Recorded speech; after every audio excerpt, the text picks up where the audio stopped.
Everything is such a meth. A methamphetamine trip report by Charismatic Addict, posted to earwid.org May 16th, 2016. This is my story. It's a bit of a read, but I wanted to share a bit of everything I've gone through, to really give readers an idea of what exactly meth is capable of. My heart breaks for those of you also battling an addiction to meth, and for those who haven't signed your life away yet, do not do it. I would never wish the pain and devastation of a meth addiction on my very worst enemy. Nothing and no one should ever be worth giving up your life for. Especially her. Addictions of any kind are never easy. They're definitely not easy to go through. They're not exactly something easy to explain to those who have never experienced addiction firsthand. I'm still trying to figure out the other half of an addiction myself, honestly. Recovery and sobriety, something I've never quite been able to grasp. After 8 years, the more I think I understand it, and I'm no longer lost in denial, the farther away from reality I continue taking myself. I never in a million years thought I'd ever take myself directly to hell though. Willingly. I'm an alcoholic and began heavily drinking when I was 15 years old. I had just lost my grandma suddenly and unexpectedly. She was my entire world, and I was completely devastated, crushed. I was already in a deep, dark depression, having been going through quite a bit of other hardships at that time, and her death was it for me. I didn't want to feel anymore. The first time I got drunk, 6 shots of vodka gave me a superpower that would rapidly become an obsession. The ability to black out and not have to feel or think or literally even have to be present to life. I spent the next 6 years blacking my life out. I was brutally assaulted the first time I had ever had sex, as well as taken advantage of countless times over the years by men whose names I have never even known. I was stolen from, drawn on, ridiculed.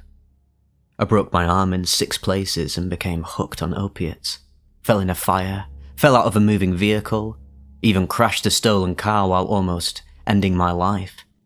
And 2 of the boys who had just fucked me and forced me to drive them home afterwards.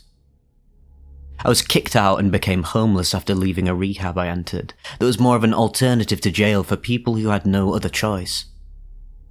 I was hospitalized over 6 times, all alcohol-related reasons, and racked up nearly $100,000 in medical debt. I cannot even begin to count the times I have nearly tried to end my life while intoxicated, or due to complications caused due to being intoxicated. I thought that at that point, I had truly reached, more so crashed going full speed, rock bottom. I really had no idea. I knew I never wanted to try meth for the first time. My whole life I had watched firsthand just what it's capable of. It was nothing I'd ever wanted for myself, for my life. It broke my heart in inexplainable ways upon finding out I had friends who were using crystal meth once I moved to the mainland. And even worse, I'd fallen in love with a meth addict. Being an addict personally to different substances, I thought I could understand in some sort of way and that I could help. I had no idea what I was dealing with initially. If I could go back in time and help anyone now, I'd help myself. Love is a powerful thing. But if you've met crystal meth, you know that she's a whole lot more powerful. At this point, I wish I was still capable of love. Loving something. Someone. Because I'm not even in love with the drug that controls me. I never was. In fact, I hate it. It's honestly sickening how much I write about my hatred for it every time I get high. You'd think it would be as simple as just not getting high anymore, right? Well, it's not. It's the most manipulative, deceitful devastation to ever enter my life by choice. The first time I got high, I was with a group of people and I didn't even really get it. I was so used to an actual feeling of intoxication after drinking or doing drugs that meth caught me a little off guard. Meth doesn't exactly work that way.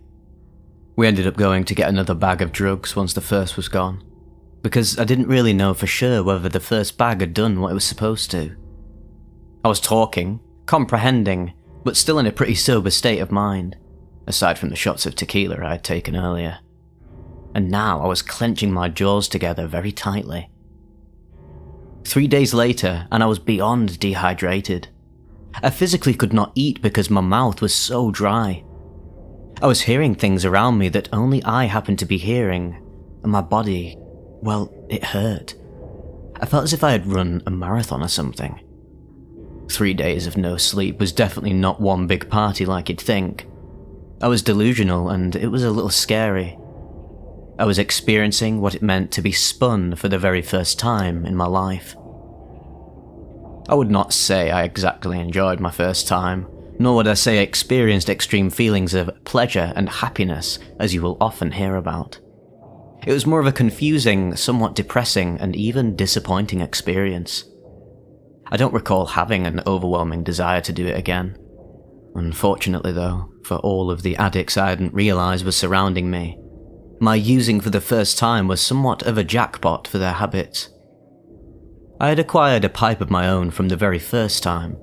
I'd been talked into paying for everything, and a couple of friends wanted to use it again and said this next time would be better. I didn't think it'd do much more harm to try it one more time, but sadly, as the meth advertisements warn, meth, not even once. After deciding to try it for the second time to see if I could figure out what was so desirable and enjoyable about meth, it wasn't long until I had tried it more times than I could recall. At that point, I had never in my wildest dreams imagined what could possibly, or in reality what, would happen. I wasn't anywhere near being one of those tweakers that were covered in sores, looked emaciated, was constantly super twitchy and jittery, or who was stealing from my family. I had truly started to believe that meth was actually doing some positive in my life somehow. But this phase with meth ended very quickly, and it wasn't long till I stopped leaving my house aside from getting or doing drugs altogether. I quickly learned how to light the pipe for myself and even began picking up my own techniques with smoking and scraping pipes and doing lines. A pretty box of a pink ribbon, once filled with perfumes, was now filled with pink meth pipes, drugs, and tools used to do drugs. My OCD became intensified, and my home was even cleaner than it was normally. I could draw and write for hours on end and had become so crafty I even impressed myself. I always wanted to go out and party and socialise, and I'd kind of laugh as I sat in a bathroom stall in nightclubs making myself a line. They had signs on the back of every door saying the use of illegal drugs was strictly prohibited. I debated how cute a picture of the sign, along with my line in a $20 bill underneath it, would look. I was always a little heavier, but I had started losing weight. More weight than I even realised. I began feeling a lot more confident. I was finally starting to understand what the hype was with meth. It was, in a way, a heightened sense of sobriety. I'd almost even completely stopped drinking alcohol. While I was on drugs, I stayed home by myself a lot more and wasn't taunted with the temptation anymore. Besides, I had to force myself to even take a sip of water so I could move my tongue in my mouth. Meth made alcohol impossible.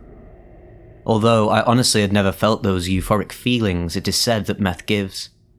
I was in my own state of euphoria for different reasons. I had become Wonder Woman. I became friends with my dealer pretty quickly as I'd become a regular. The friends I had gotten his number from initially had eventually started going through me to get drugs, because I was someone whose phone call would rarely go unanswered. Thank God my dealer was good about answering me, because I'd started calling quite a bit more. I've never been stingy with my drugs throughout any of my addictions, but I was suddenly becoming agitated by constantly sharing my drugs with everybody. Once I had figured out how to smoke on my own, it wasn't exactly necessary to do so with 5 other people every time. The more I shared, the less I had once everyone had gone. I also no longer had a vehicle and was unable to drive due to my DUI. So when the drugs were gone, it was a problem. I'd started to understand the saying, bigger is better, and I started buying bigger and bigger bags of drugs. I started stashing drugs and telling friends I didn't have any left. I would have to sit in misery with them until they'd take the hint that I wasn't doing anything to get us more, and that it was time to go home. I started running out of resources to get drugs pretty quickly, and I began to panic.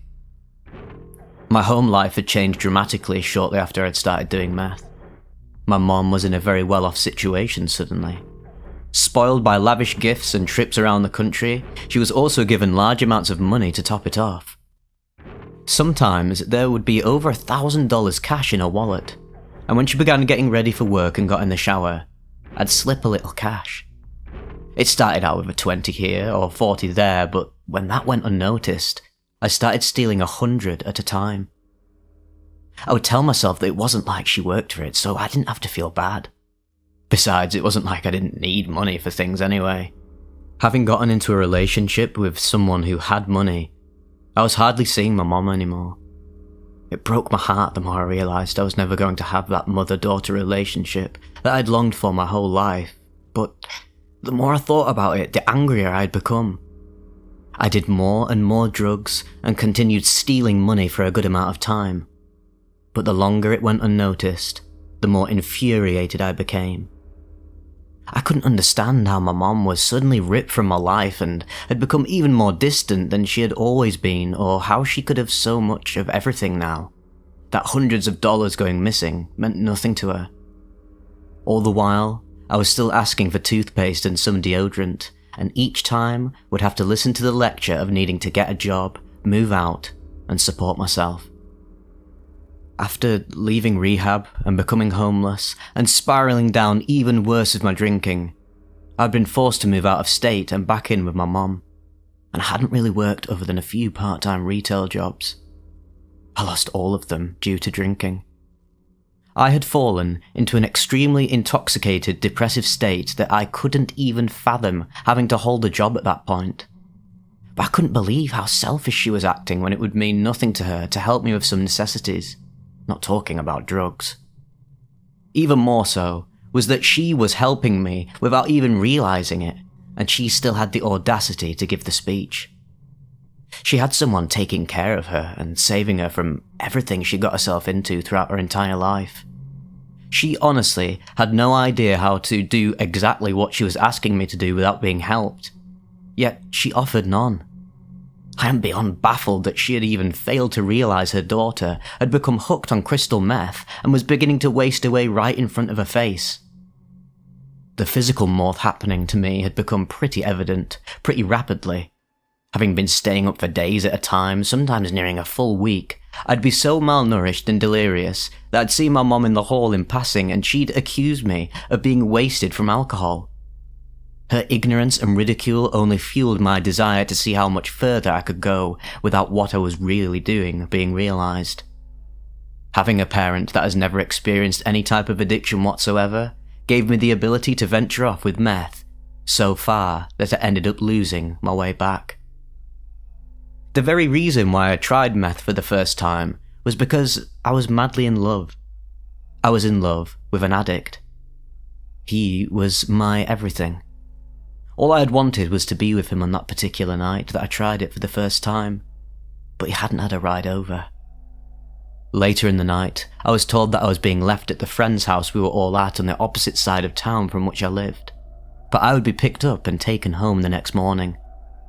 I wasn't having it. I was not about to get stranded yet again. I wasn't staying there, end of story. It eventually came out that the friend I had driven with was going to go hang out with the very person I was in love with. I couldn't go with because they were going to be doing meth. I didn't do meth, so they didn't want me there making negative comments and offsetting the vibe because I wasn't on the same level as them. Like I said, love is a powerful thing. I agreed to try meth for the first time solely for the ability to be with my love. I really had no intention of following through with doing meth, but after paying for 2 bags of it, I figured I might as well get something for my money. I wish I had never opened that door within our relationship because, in the end, I chose her too, just as he always had. I did, eventually, fall out of love on meth. 2 meth addicts can never truly work because meth will always be number 1 to an addict. Someone I had once loved so deeply that I'd literally physically ached when we fought had suddenly become someone I despised. I developed meth mind. Constant thoughts racing back and forth, overanalyzing things, finding 8 different solutions to situations that hadn't even happened yet. Resentment for things that had already been left in the past for some time. I hated him. I hated finally knowing what it was that has caused him to hurt me so badly, so many times before. I hated how much of my life, my time, my money, my love, everything that I had given him, and how there weren't even excuses anymore. Doing drugs together was to him me accepting every time he had cheated, lied, embarrassed me, or whatever else he had put me through. I was apparently supposed to understand now. I was supposed to accept it because he had been high, needing to get high, getting someone else high, and at that time, I just wasn't important to him. Because I now knew what it was to be high on meth and to crave it and want more and more. All was to be forgiven now. I didn't see eye to eye with him on that one. I'd been so afraid to lose him for so long that I realised I truly ended up losing myself. I wasn't about to lose some of my meth by using it on him now too. Instead, I felt empowered by the meth to finally say, "Fuck you, I'm done." I cut out the biggest part of my life at that time and replaced him with meth. I now had one less person to share my drugs with, as well as my living space, and now had all the privacy I've ever wanted. I've always been way too compassionate and accepting of others taking advantage of me in multiple ways. I was born with the Pisces curse. I loved that meth allowed me to be a little more aggressive and to put my foot down and think about myself for a change. I wasn't really thinking about myself though. I was thinking about meth. And just as he had, I chose meth over anyone and anything else. My life had never exactly been what I'd call paradise, but things had gotten a lot more intense at that point. I didn't really care to hang out much anymore the way I used to when I was drinking. I hated not being able to continue the routine of getting high while I was out. It was annoying crushing up lines in a bill in some random bathroom in secrecy. It was just such a hassle getting high and being away from home and not being able to craft, write, clean, or do more drugs in peace. I began to distance myself from the people I had once been close to and filled their places with newer people. People who also did meth and whom I could chill with, pipe and markers in hand. I also had acquired quite a few shadow people at that point, and they took up enough of my time and energy following me around every day that I didn't even mind everyone else now being gone. Not everyone was gone though, mind you. I had acquired a new, rather large circle of meth users, best friends who understood me and were always there for me and my drugs. My mom's new partner, P, owned a business in a different state where P had been living up until they got together. P offered me a job since it had been so long since I'd been employed, and I needed to make money somehow. I ended up moving to a new state for a few months. I brought all the drugs I could afford with me and prayed that my plan for more once I got there would work out. A few of P's family members I was now surrounded by and living around were meth users as well. They were the sort of tweakers who had sores on their faces and were missing teeth and really possessed the epitome of meth mouth. I thought they would eagerly hook me up with some meth if I offered to smoke them out or something, but they were reluctant at first. But eventually they sold me a $20 sack, charging me $70 for it. I was pissed, but there was no way I could turn it down. I needed to get high. I smoked all of it with a number of people that night, and thought about planning a quick trip back home to get more drugs. A few days later, I was introduced to Jay. We were going to be working together and she was going to pick me up the next morning for the hour-and-a-half drive up to our location. P told me a little about her and said that she was an old family friend, and she also mentioned that she had a drug problem in the past but was sober now. P had no idea that I was doing drugs at this point. She was just giving me an idea of who I was going to be working with, and I'm glad she did. I ended up loving Jay. She was much younger than I expected, pretty attractive, though it was evident she'd put some years into her drug use. She had been sober for 8 months at that point and was slowly working on getting her life back together. We hung out and drank at the bar after work and we really just clicked. It took me about a week for me to come to a conclusion to the debate that had been going on in my head. Should I ask her for drugs? I really need them. Is that fucked up though? I mean, she's sober now. Should I just do it? Yeah, I'll do it. I need to get high. I asked Jay one night if she could get me some meth because I was literally about to leave the state to go and get high. I told her I felt really bad asking, but I was desperate. She told me she'd have to see if she could even get in touch with someone anymore, but she would try. The next day, she brought me a tea, a very large tea. I was ecstatic. I had my own room at Peace House she used to live in. No one was allowed to even consume alcohol in the house because of her grandmother's rules whom the house had belonged to before she passed away. But I spent all my time in my walk-in closet smoking meth anyway. I even brought my pipe to work and would smoke meth in the containers while no customers were around. One day while me and Jay were working, she asked me if I brought my pipe with me. I told her I did, and she asked if she could hit it. I am disgusted with myself for even creating a situation in which she could potentially relapse, but I did anyway. I told her I didn't want her to fuck up her sobriety because of me, and she told me it wasn't a big deal. She just wanted to use this weekend, and she'd be over it. So, we smoked meth together that day. We smoked meth together every day, actually. Even when P fired me, and we were no longer working together. She even came down to visit me after I left the state and went home, and we smoked so much meth, I had to literally tell her I couldn't handle it anymore, I was actually getting sick. After P fired me because someone had told on me for taking a shot or whatever it was, I instantly got a job in a hotel working front desk. I personally loved the job and picked up on everything within a matter of days and was instantly comfortable. A few of the girls liked me because I was so independent and required little assistance. Apparently the girl's position I had filled was in her 4th month there before she left for college, and she had just barely started to get the hang of everything. I finally had a decent job and one that I enjoyed. There were signs everywhere saying security had the right to search your belongings at any time, for any reason, and I worried about bringing drugs with me to work. But, of course, I did it anyway. I couldn't go 8 hours without drugs. I did lines in the bathroom while I was working. When I got home, I'd lock myself in my closet and smoke and smoke and smoke until it was time to go to work in the morning. One day, I got a voicemail from the manager. I didn't listen to it because I didn't want to have to deal with making a phone call back. I ignored it and went back to work after my day off and was met with confusion. Apparently the message I'd received was telling me that my services were no longer needed, and I was fired. I didn't find out till months later why I was let go, and it turns out someone had said I was bragging about not having to be drug tested, unlike the rest of the employees because I had been hired directly by the main boss. I had worked with her at my previous job and we had become friends. The day I was fired by P, she actually came to my house and offered me the job saying she knew I'd be perfect for it.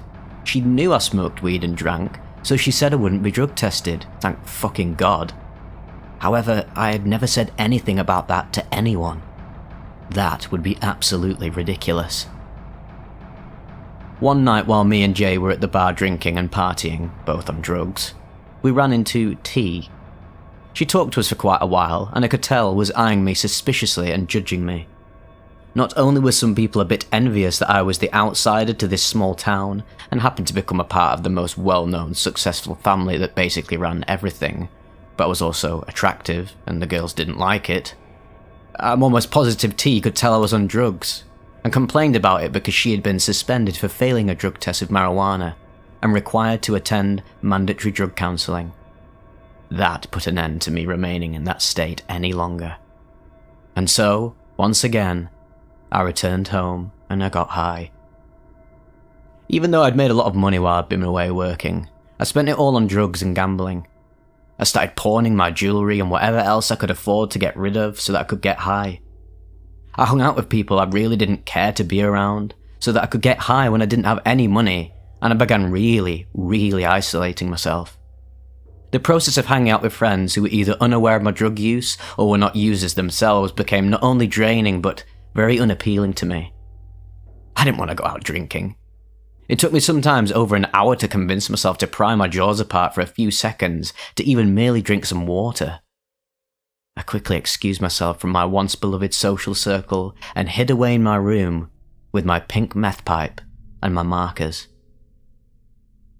One of my best friends at that time had started telling me that I had a problem, and that she couldn't have meth in her life anymore because of what it was doing to her, and that if I continued using, that meant me too. Of course, I dismissed her feelings. I explained that I was glad that she had come to that point and that she was deciding to no longer use meth, but that I, personally, did not care to stop. I pointed out that we were in different places in life and our priorities were not the same. I did not feel my drug use had reached the point of negatively affecting me thus far, but that I would support her decision to quit. Obviously, I was very high. At first I didn't even realise I was doing it, but when I'd look away from the mirror after tweezing my eyebrows, the room would be spinning. There were times I'd sit by my window in my room at around 9 AM with my magnifying mirror, tweezers and some cigarettes, and I'd suddenly find myself sitting in darkness, my phone dying because I'd been running the flashlight app for hours as I picked at various portions of my body. It started with tweezing, and I'd pluck out every single hair that needed to be plucked, and then would notice hairs that hadn't even broken through skin yet. Because the skin was so thin above my eyes, I'd see the hairs about to surface and I'd try to dig them out. I'd squeeze at them, and even rip a hole with the tip of my tweezers to get it out. It left scabs all over my eyebrow area, and I blamed it on ingrown hairs. For a while I wasn't able to leave my room to see anyone without first applying makeup over the wounds. And it then moved on to the back of my thighs. I had noticed my leg hair grew in weird directions and was the reason I could never get a smooth shave. I began to pluck the thicker leg hairs growing in odd directions that the razor had missed. With the drug use came the body acne from the drugs draining through the pores. As a result, I actually did start to get ingrown hairs. Hairs that were stuck inside the skin, accompanied by pus. I had to pop the ingrown hairs and get the pus out, and then I had to dig. As with my eyebrows, I began making little holes in which to dig the ingrown hairs out.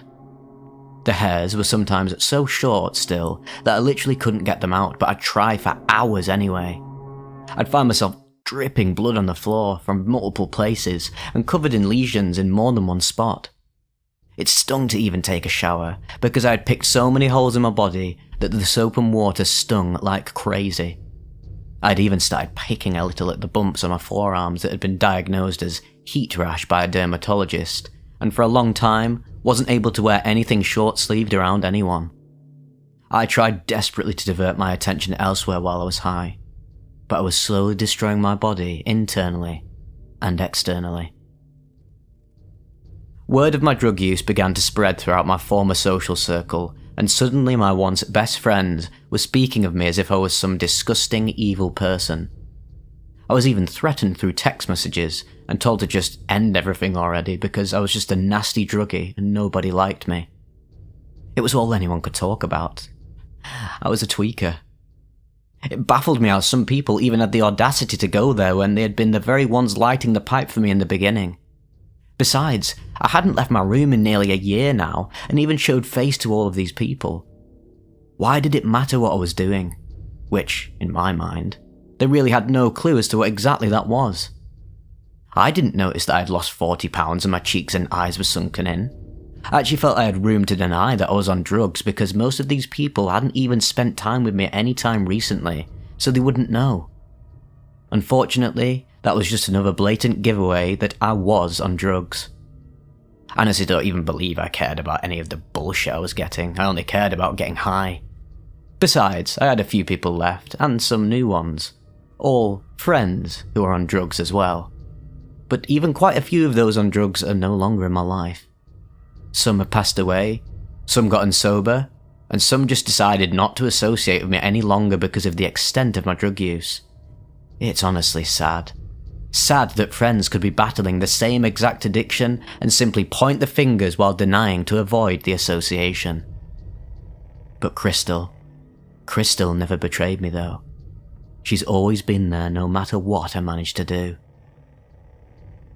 I'm surprised it wasn't the most obvious thing in the world really. After 2 years of meth use though, my mom still had no idea. I lost all this weight, I never had any money. I was constantly finding myself in stupid situations and I never ate or slept. I'd also become increasingly irritable and vicious, but it never clicked. My mom was going out of the country of P for some business, and she was having P's mom come from out of state to stay at our house while they were gone. She didn't trust that I wouldn't throw some huge parties and destroy the house while she was gone. Even though my older brother was still living at home at the time, she was still hiring a babysitter. I was livid.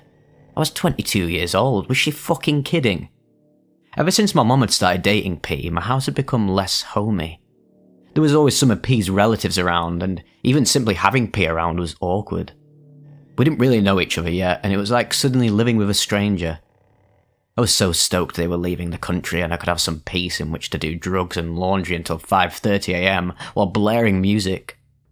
They weren't having it, and I was getting a babysitter. That is when I flat out asked my mom if she was stupid. Have you not realised I haven't left my room in a year and a half, more or less even gone to a party, and you think I'm going to throw one? And invite fucking who? I want to sit in my fucking room and smoke meth in peace and not deal with strangers in my house. Her response was, I can't believe you could put meth in your body when you've always been so conscious about the food you eat and the products you use on your body. After that, I no longer was just the drunk of the family who needed to get a job. I was a druggie, a meth addict. I no longer was given money. Anytime something was misplaced, I was questioned, and everyone for the most part stopped acknowledging me. I was never invited to do anything anymore. Even though the days after crashing I wanted nothing more than to eat my heart out with them at a fancy restaurant with fluffy pancakes. My mom even stopped buying things like toothpaste and shampoo for me, which she always used to. It was as if I became worthless and unworthy of anything at all. Just mere seconds before I exploded and threw the fact of my using out there, I wasn't just a druggie, I was still a human being. All of a sudden it's about them though. I'm a threat to their world.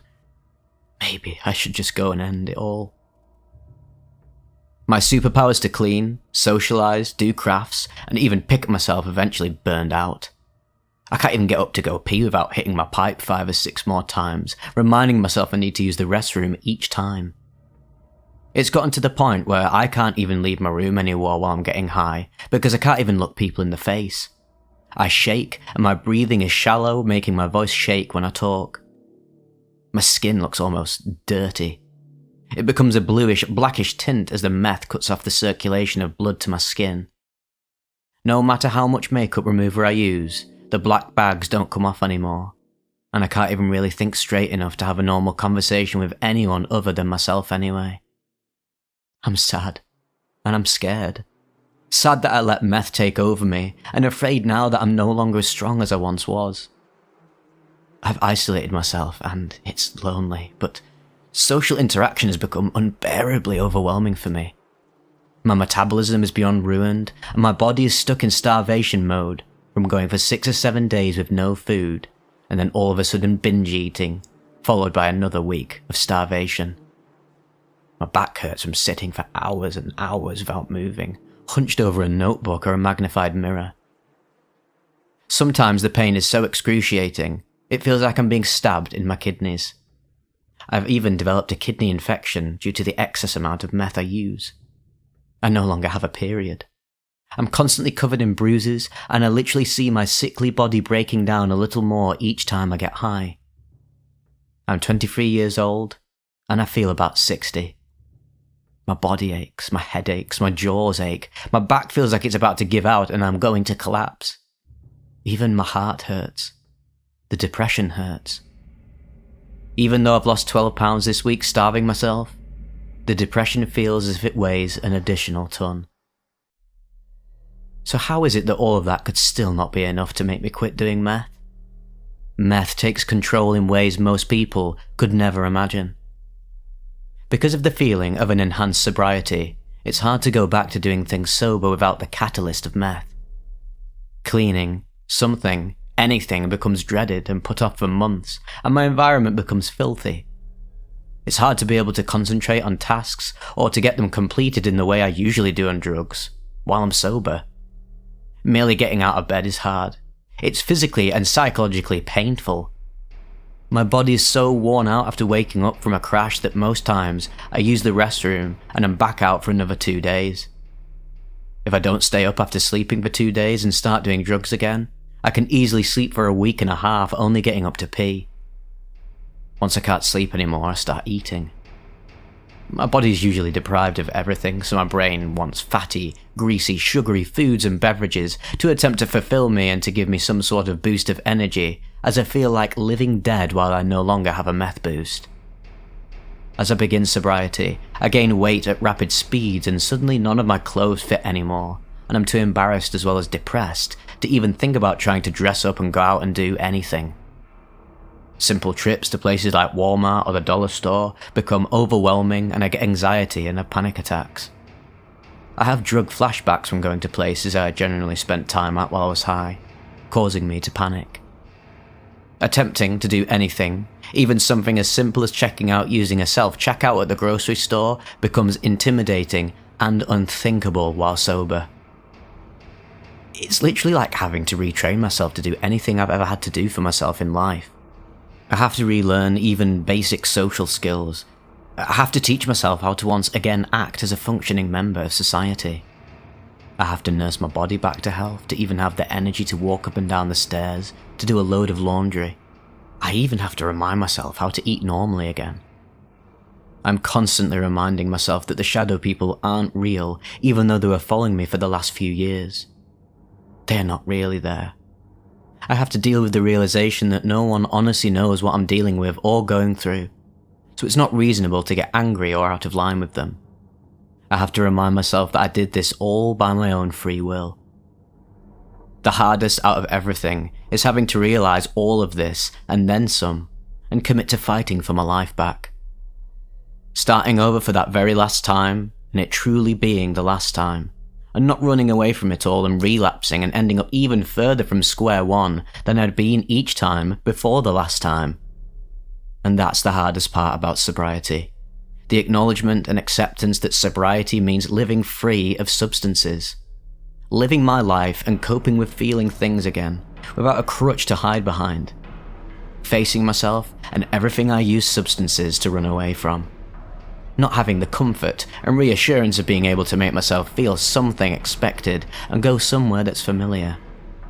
Every time I get high, I know what's coming, what's going to happen. Having to actually get to know myself and love and accept myself as I am seems unfathomable.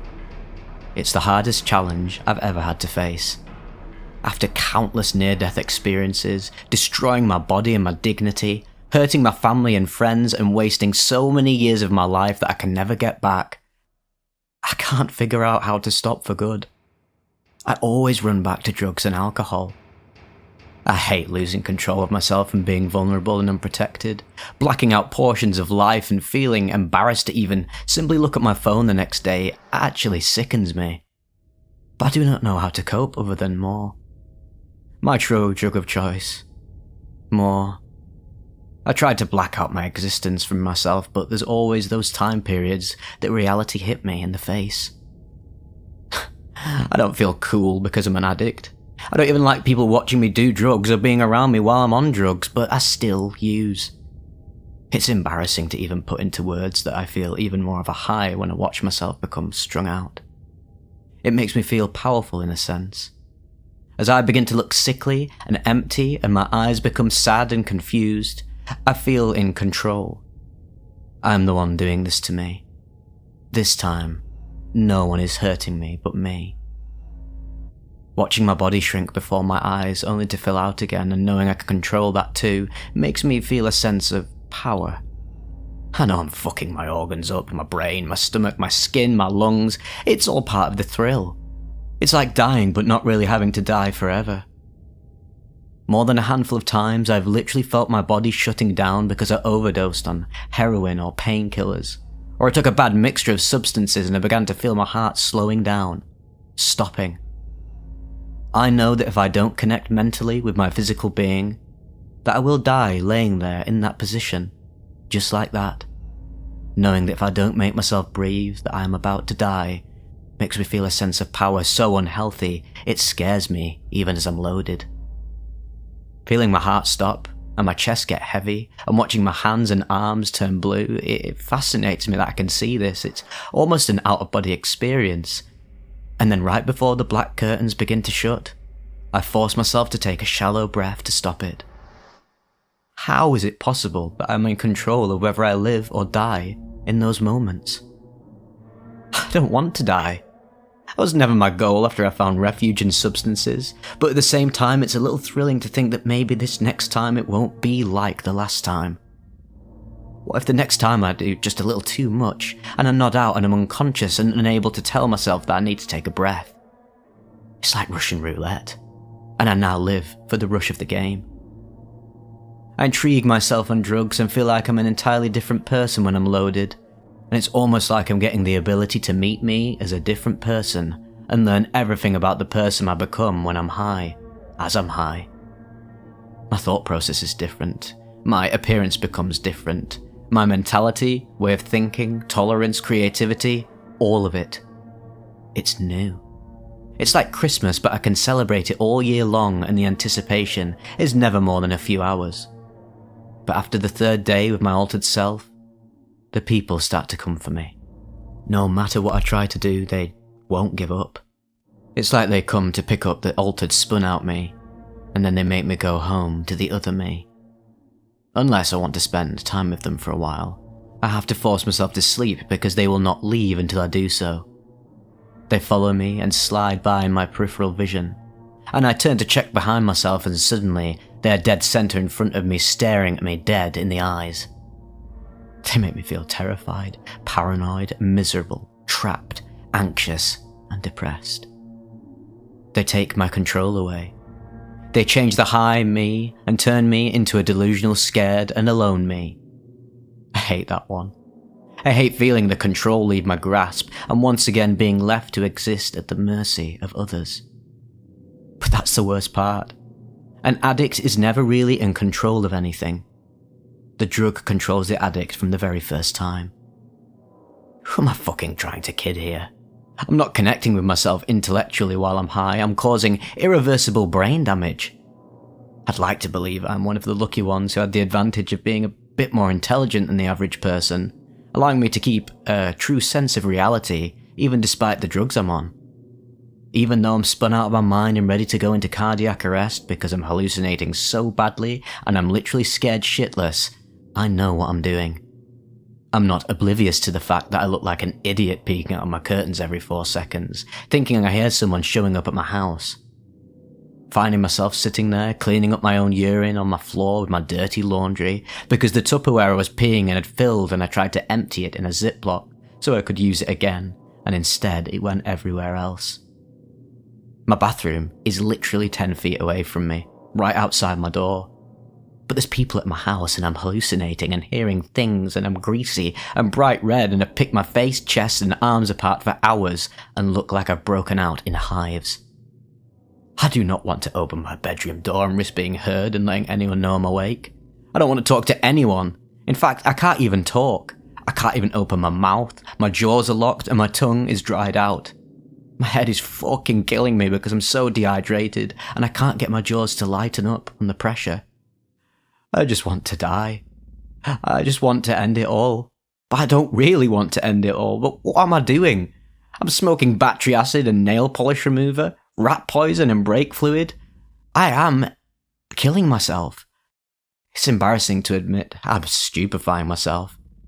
As I'm writing, I find myself pausing because I forget the words I'm looking for to finish the sentences I'm writing. God, what was that word that means like, what am I doing to myself and my life? I almost want to text someone because for some reason, I can't for the life of me think of the word.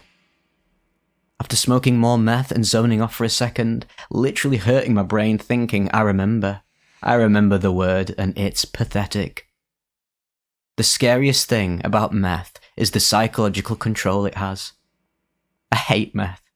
I've never liked the way it makes you feel. I don't like being tensed up, greasy, nauseous, paranoid and dehydrated. I don't like headaches and dry heaves or shitting straight clear mucus because I don't eat any fucking food. I don't like being trapped in my room alone 24/7, unable to be loved or appreciated for the good that I do possess because I'm fucking high on meth. I don't like blowing people off and making anyone feel that I don't care for them or that they're unimportant. I would never want to be the cause of someone feeling not good enough. like I feel every day. I hate this depression. I don't want to be sad. I don't want to just throw the towel in and accept I'm a drug addict that's not in recovery. I don't want to use. Yet I'd give up anything for meth. I did give up everything. I gave up me. I always say it's the last time, but it never is. Throughout all the people who have walked out on me and who I've distanced myself from, meth is here. I crash and sleep for days and wake up and smoke some weed and watch the Kardashians and tell myself it's going to be okay. Hours later, I'm sitting there with a sack of drugs. I'm terrified of unpredictable feelings. The meth will always be consistent and familiar. I'm sad, miserable and lonely every single time. Lonely until day 3, when the shadow people come. And I don't even need to hide my tears. It's not an irrational fear. They are going to hurt me. I am going to hurt me. There's no escaping this one until the very end. I guess I sort of did listen when they said, meth, not even once. I did it twice, and it is now my fatal vice.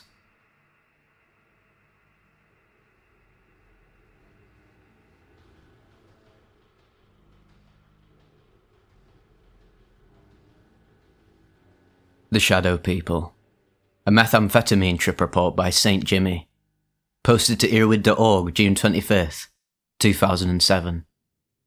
Before this trip on methamphetamine, I'd been using meth heavily for around 2 months. On this day, I was visiting my hometown from college for my birthday. When I got off the aeroplane, I was in very bad condition. I weighed 30 pounds less than the last time my parents had seen me, and had a black eye and a broken nose from a fight I'd gotten in whilst on meth. I ended up getting into a huge fight with my parents and they kicked me out of the house. So, my boyfriend, M, picked me up and took me to a hotel to celebrate my birthday with his cousin C, and C's girlfriend, A. M had recently made a large drug pickup and we had surplus amounts of methamphetamine on our hands. So, as soon as we got settled into the hotel, we started snorting lines and smoking. For a while, everything was like a normal meth trip. We all became hyper-creative and started drawing. C was drawing weird geometric people, and I was drawing Egyptians. C and A left the room to pick up some sodas, while I decided to lay down on the bed. From where I was laying, the ceiling looked like it was made of water. It was warping and flowing and changing colours constantly.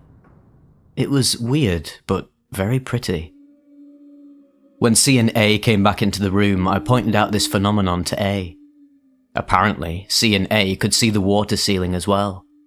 So we all laid down on the bed to watch the show. M wanted nothing to do with this, because he knows the warning signs of a St. Jimmy meth freakout, and this is one of the signs. However, I was totally oblivious to this fact. After about 10 minutes, A sat up and noticed that a large vortex was forming in the corner of the hotel room. From this vortex, which looked like a smoky grey cube imploding on itself, emerged hundreds of shadowy figures. They were roughly human in shape, and seemed to be composed entirely of shadows. They had no facial features, or clothing, or any type of distinguishing marks. Being avid researchers of the paranormal, we instantly recognized these creatures to be shadow people. Panic quickly set in as the shadow people began to circle the room. At some point, M finally put down his pen and joined the chaos that was rapidly forming in the room. C, A, and I were huddled in one of the beds together, hyperventilating and in a general state of panic. Shadow people may not sound too frightening to those who know nothing about them, but as people who understand these creatures, we knew enough to be terrified. Shadow people are not malevolent beings. They are horrible, extra-dimensional beings that prey on human energy. Not a good situation to be in when we are spun and paranoid enough as it is. We began talking about what we thought the shadow people were, and came to the conclusion that they were beings from another dimension that had entered our dimension through this vortex. Methamphetamine had allowed our bodies to vibrate at a higher resonance than usual, and this attracted the shadow people. C decided that smoking more meth would make the shadow people go away, so A and I sat on the edge of the bed while C held the pipe and lit it for us. In retrospect, I realised that this was a horrible idea. All we did was make the experience even more intense. Finally, M jumped in and fed A and I some Xanax to calm us down. Unfortunately, nothing happened. The shadow people continued to assault our senses and terrify us.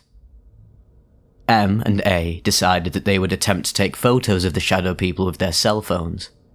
So they took off on an expedition to the bathroom, which, for some reason, seemed the best place to take photos to all of us. C and I sat on the end of my bed and waited for their return. I noticed that the closer to C I got, the more intense the visualizations got. A later stated that she noticed the same thing when near M. We later decided that C and M were conduits for A and my psychic energy, and that they increased our ability to perceive the shadow people. Soon, a mass about the size of a human torso began forming underneath the table. It was a large, translucent blob with no discernible form. C and I started screaming for M and A to come back, and they ran into the room. The blob started speaking to me telepathically, telling me that it was going to spiritually possess me and use my body to murder my friends. As it was speaking, it began climbing up my body. It inserted 3 tentacles into my navel and began to enter my body. Where the tentacles touched me, I felt a sensation similar to ice-cold needles being pushed through my skin. I wanted to get up and run away, but the creature had me completely paralysed. A started screaming at me to run, and for M and C to do something, but they just stood there, dumbfounded. A took matters into her own hands and took a flying leap at the creature and tackled it, ripping it out of my body. M grabbed me under my arms and C grabbed my legs and carried me to the other bed. During this, my body was still completely frozen. They dumped me on the bed and tried to get me to respond, but for a few minutes I was unable to move or speak. I have very vague memories of what happened next. All I recall is that A was telling me that the creature was gone. After I came back from my state of paralysis, M ordered me into the shower. I refused and started crying, telling him that the shadow people were in the shower and that I didn't want to be in the same place as them. M grabbed me by the arm and basically dragged me into the bathroom. He undressed me and shoved me into the shower and then climbed in after me. I became completely hysterical, seeing shadow people all around me. I huddled up in a ball, making myself as small as humanly possible. At this point, I doubt I was coherent. I was babbling while sobbing and shaking and trying to hide in the shower. M dragged me to my feet and asked me if I thought the rest of my life was going to be like this. I nodded. He then told me that if I was like this for the rest of my life, he couldn't be with me anymore. Then I really lost it. I started crying harder and screaming at him. I don't remember what I said. All I remember is M spitting in my face and shaking me as hard as he could, and M yelling at me to calm down. Eventually, he did get me to calm down enough to actually take a shower. The shadow people were mostly gone by this time. He dried me off and dressed me because I was incapable of doing it myself, and walked me out to the bedroom. From the look of things, C and A had just had a conversation similar to ours. C looked totally drained, as did M, and A was laying in the bed sobbing and exhausted. M and I climbed into our bed, and after a while of laying in bed in a state of total paranoia, we all finally drifted off for a few hours' sleep. The shadow people stayed with me for a few months. I saw them constantly, even when I wasn't high. I personally believe that what we saw that night was real. M disagrees and believes that everything we saw was drug-induced. I am no longer on speaking terms with C and A, and thus cannot put forth their opinions. I believe that A and I have some sort of psychic powers, and that methamphetamine put us in a highly receptive state. To further complicate this matter is the subject of the photos. We all saw shadow people in those photos when we reviewed them at a later time. Today, however, M claims that there is nothing in those photos, and they have all mysteriously disappeared. All photos were on M's phone. I think he is in denial, and does not want to face what the four of us went through, and so disposed of the photos from that night. All in all, meth basically ruined my life through a long series of events, and in the end, I ended up with methamphetamine-induced schizophrenia.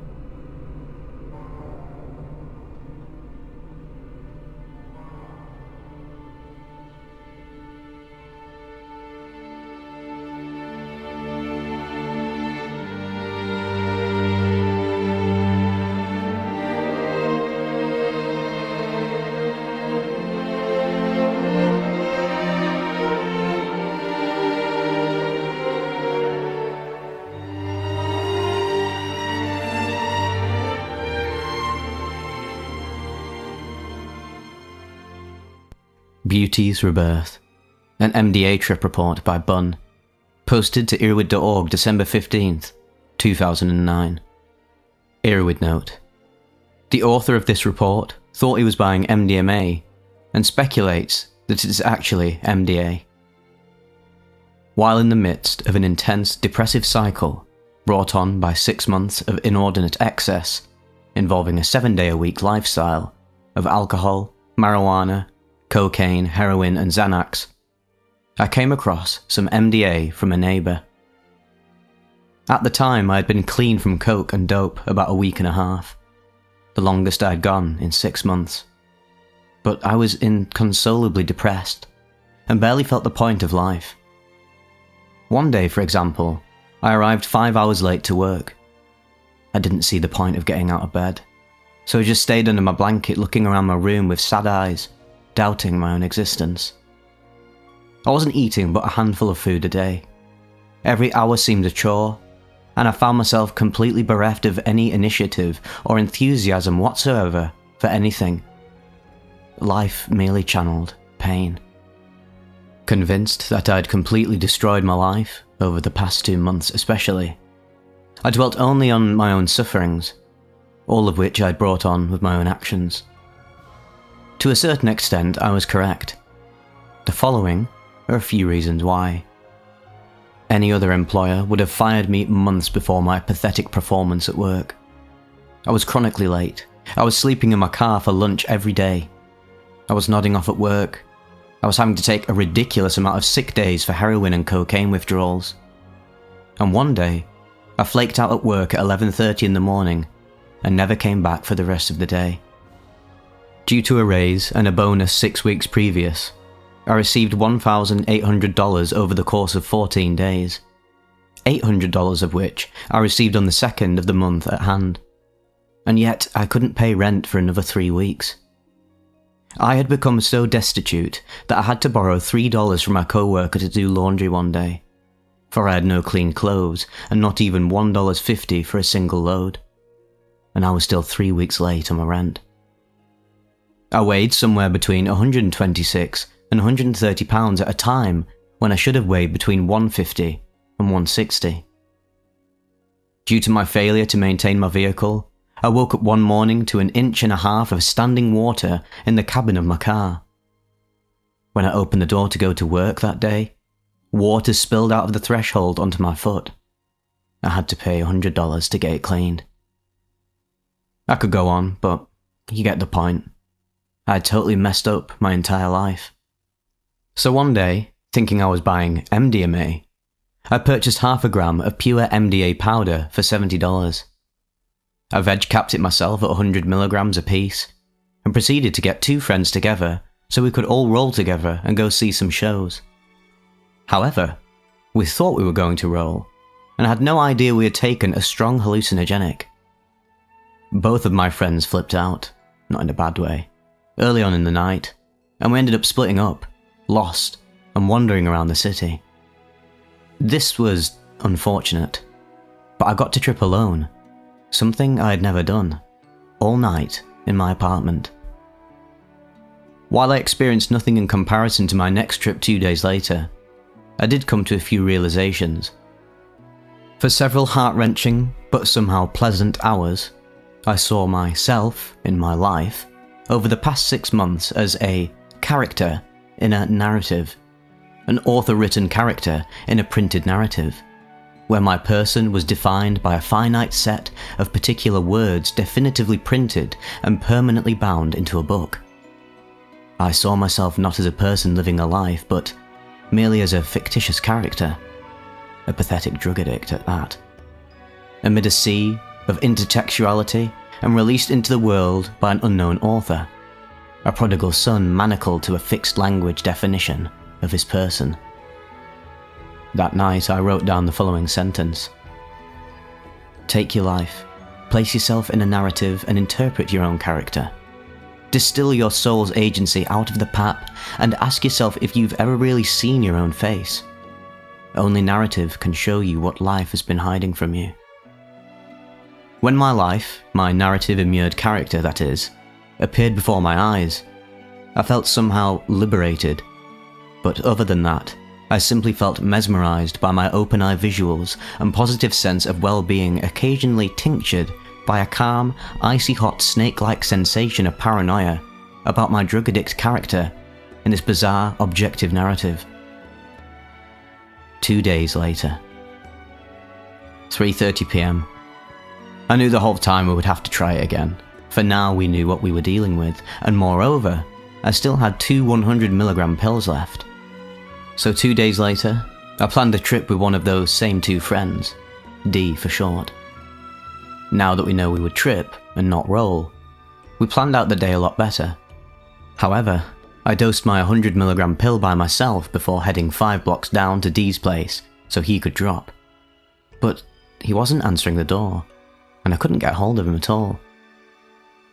Given my experience 2 days before, I knew I had a full 2 hours before the sassy, a moniker for MDA, would fully kick in, before I would be tripping hard. So in that moment, I thought fast.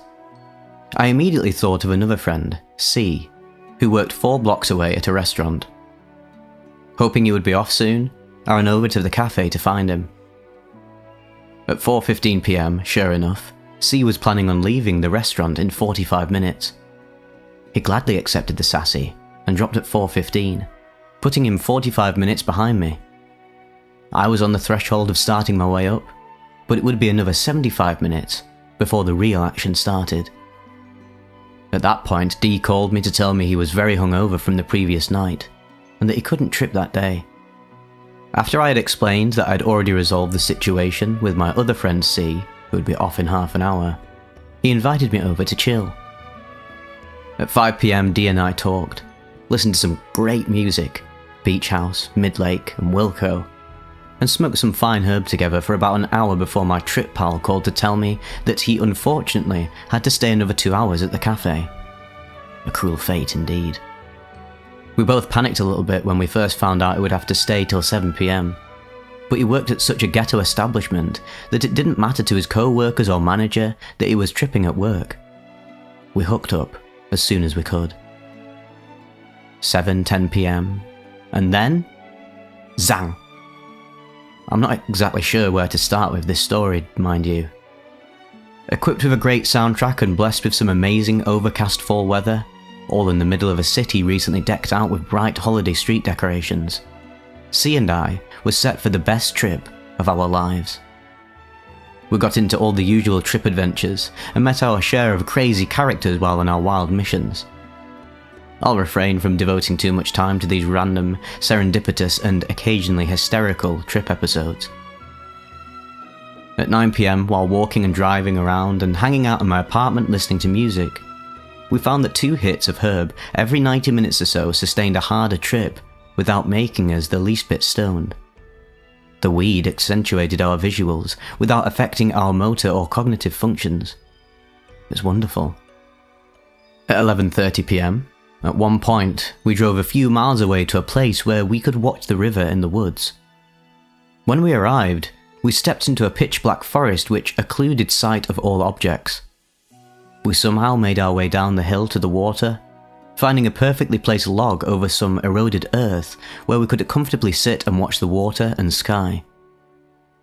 After smoking a bowl, we were enjoying the scenery when we both realised we could hear girls talking from all the way across the river, in the middle of the night and in the middle of nowhere.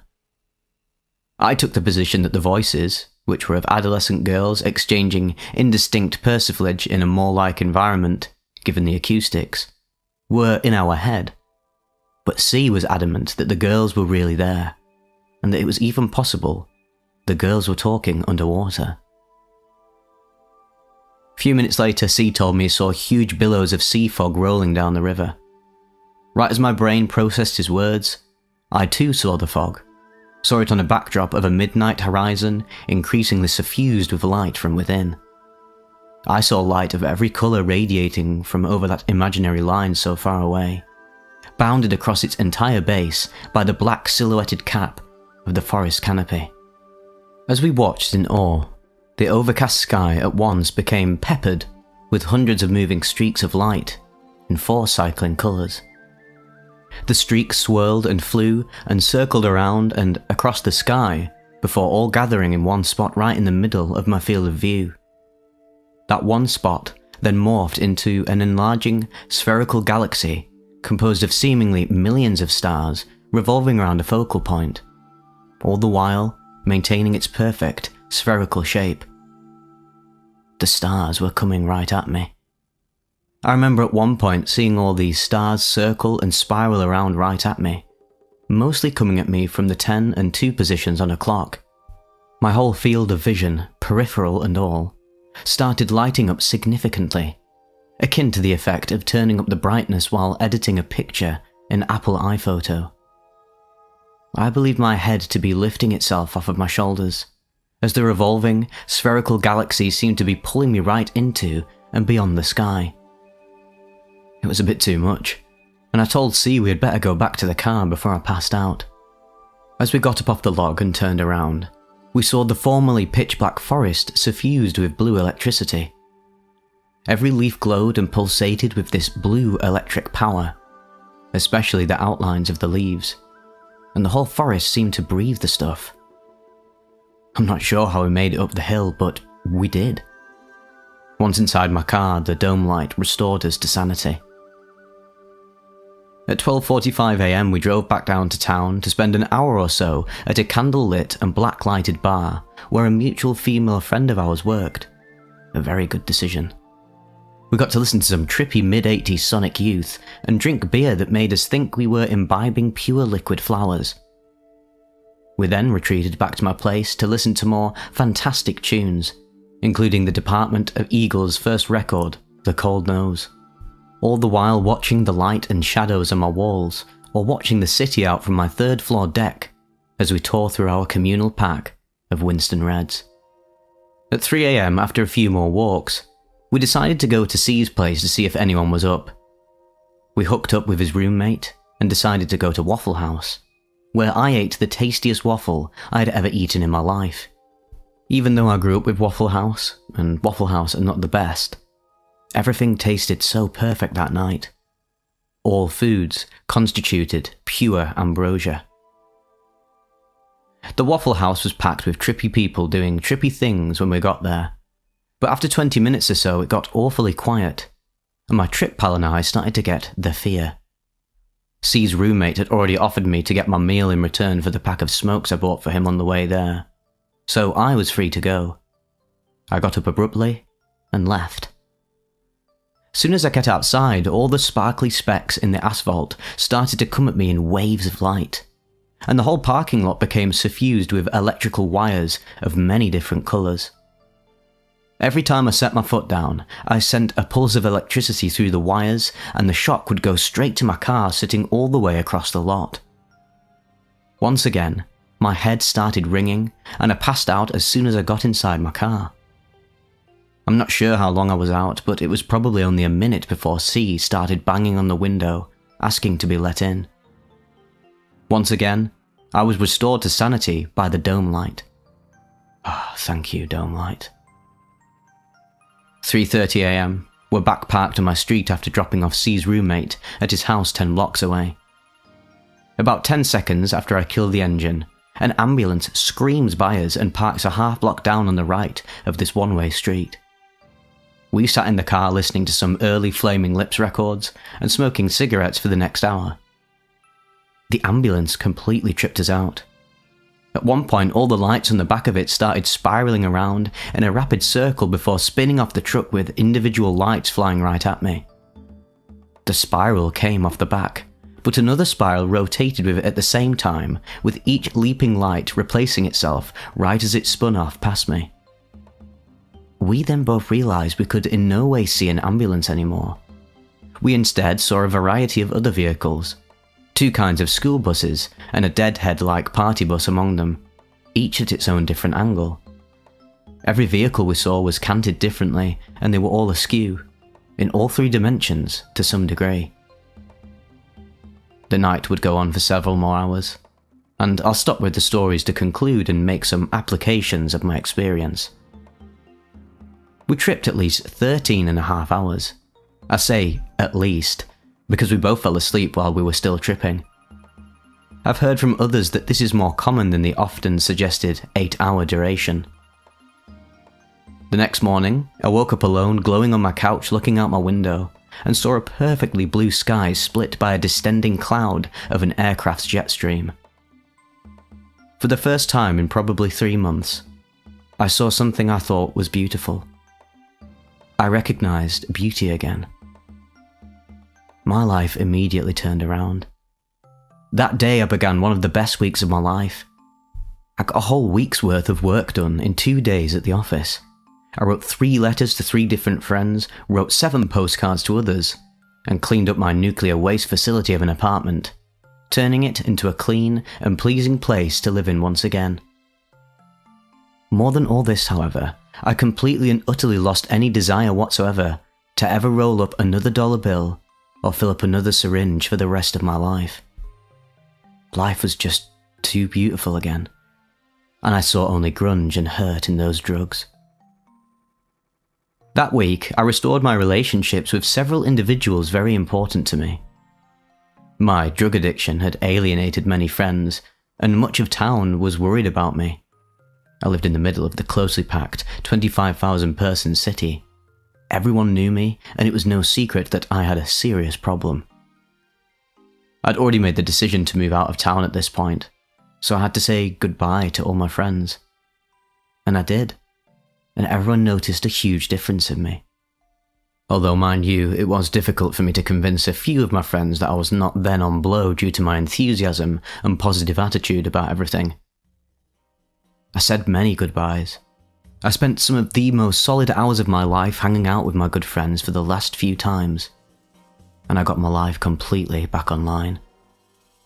I saw beauty in everything. Felt like God had given me my soul back, and no longer perceived myself as an animal. I was God's covenant child again, and I was ready to resume my existence as his blood-bought bondservant. MDA changed my life. There is no way around that statement. I am somewhat loath, somewhat reticent, to ascribe such power to a chemical, for I am not a mystic and have always found such Leary or Huxley-like rhetoric to be dangerous. Up to this point, I tripped for fun, and for fun only. I only had 2 acid trips under my belt at the time, and neither affected my perception of reality, level of consciousness, or spiritual state. This trip, however, was miles away from those previous. My friends all saw it, my boss saw it, my roommate saw it, and my life flowered again like it used to, but this time more beautiful than ever before. I'm now a week and a half displaced from this trip, and everything I experienced still lingers with me. I'm still clean of coke and junk, and I don't see that ever changing again for the rest of my life now. Thank you, Sassy. And thank God for this bizarre chemical that taps into deeper levels of one's mind to show one beauty, love, and value, and to restore one's faith in life again.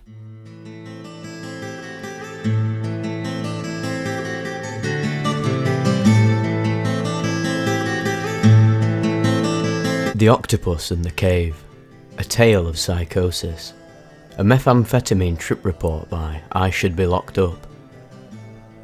I am writing this report a good 8 years after it took some place, so some of the details are a little hazy. However, of all the drug-induced experiences that I have ever had, this one in particular stands out in my memory. In order to give the reader a feel for the situation, I will first briefly discuss the state of my life at the time. When I was in my late teens, I was a little excessive when it came to the consumption of chemical substances. I put myself through a lot of dodgy situations. I met some of the most fucked up, dangerous people I have ever met. Unfortunately, the lack of education coupled with illogical laws that surround this aspect of modern society allowed an essentially law-abiding, yet inquisitive teenager the ability to obtain cheap, powerful, mind-altering substances at an age when one lacks the stability and confidence needed to deal with the subjective effects of drug use. However, the story of how fucked up I was as a teenager is a different one to this one, so I'll shut up about it for now. Needless to say that, indirectly, drug use at a young age gave me lots of regrets later in life, many of which I still hold to this day. I had always been fascinated by psychedelic states of mind. Some of the best, funniest and most rewarding experiences of my life have been whilst tripping. When I was 15 I got into acid as well, as to a lesser extent mushrooms, which was great. I had some fun times. However, supplies of acid suddenly dried up where I live. What was a young person to do? I mean, living in a modern urban city where if I'm not into sport, there really is no form of alternative leisure. Not one that can compete with getting off my tits anyway. Well, the answer lay with my local dealer. Amphetamines. They'd always been available, but I wasn't interested before. I liked the multi-dimensional journeys and mystical experiences, but I wasn't into taking drugs for the buzz. I started taking speed all the time, every other day for a period of about 6 months. Me and a group of friends would simply neck or snort loads of the stuff and sit around talking like maniacs. The situation was a recipe for disaster and ended with many problems, but then that's a different story. During the height of this speed binging, I felt a need to do something extreme, to experience all this drug could do.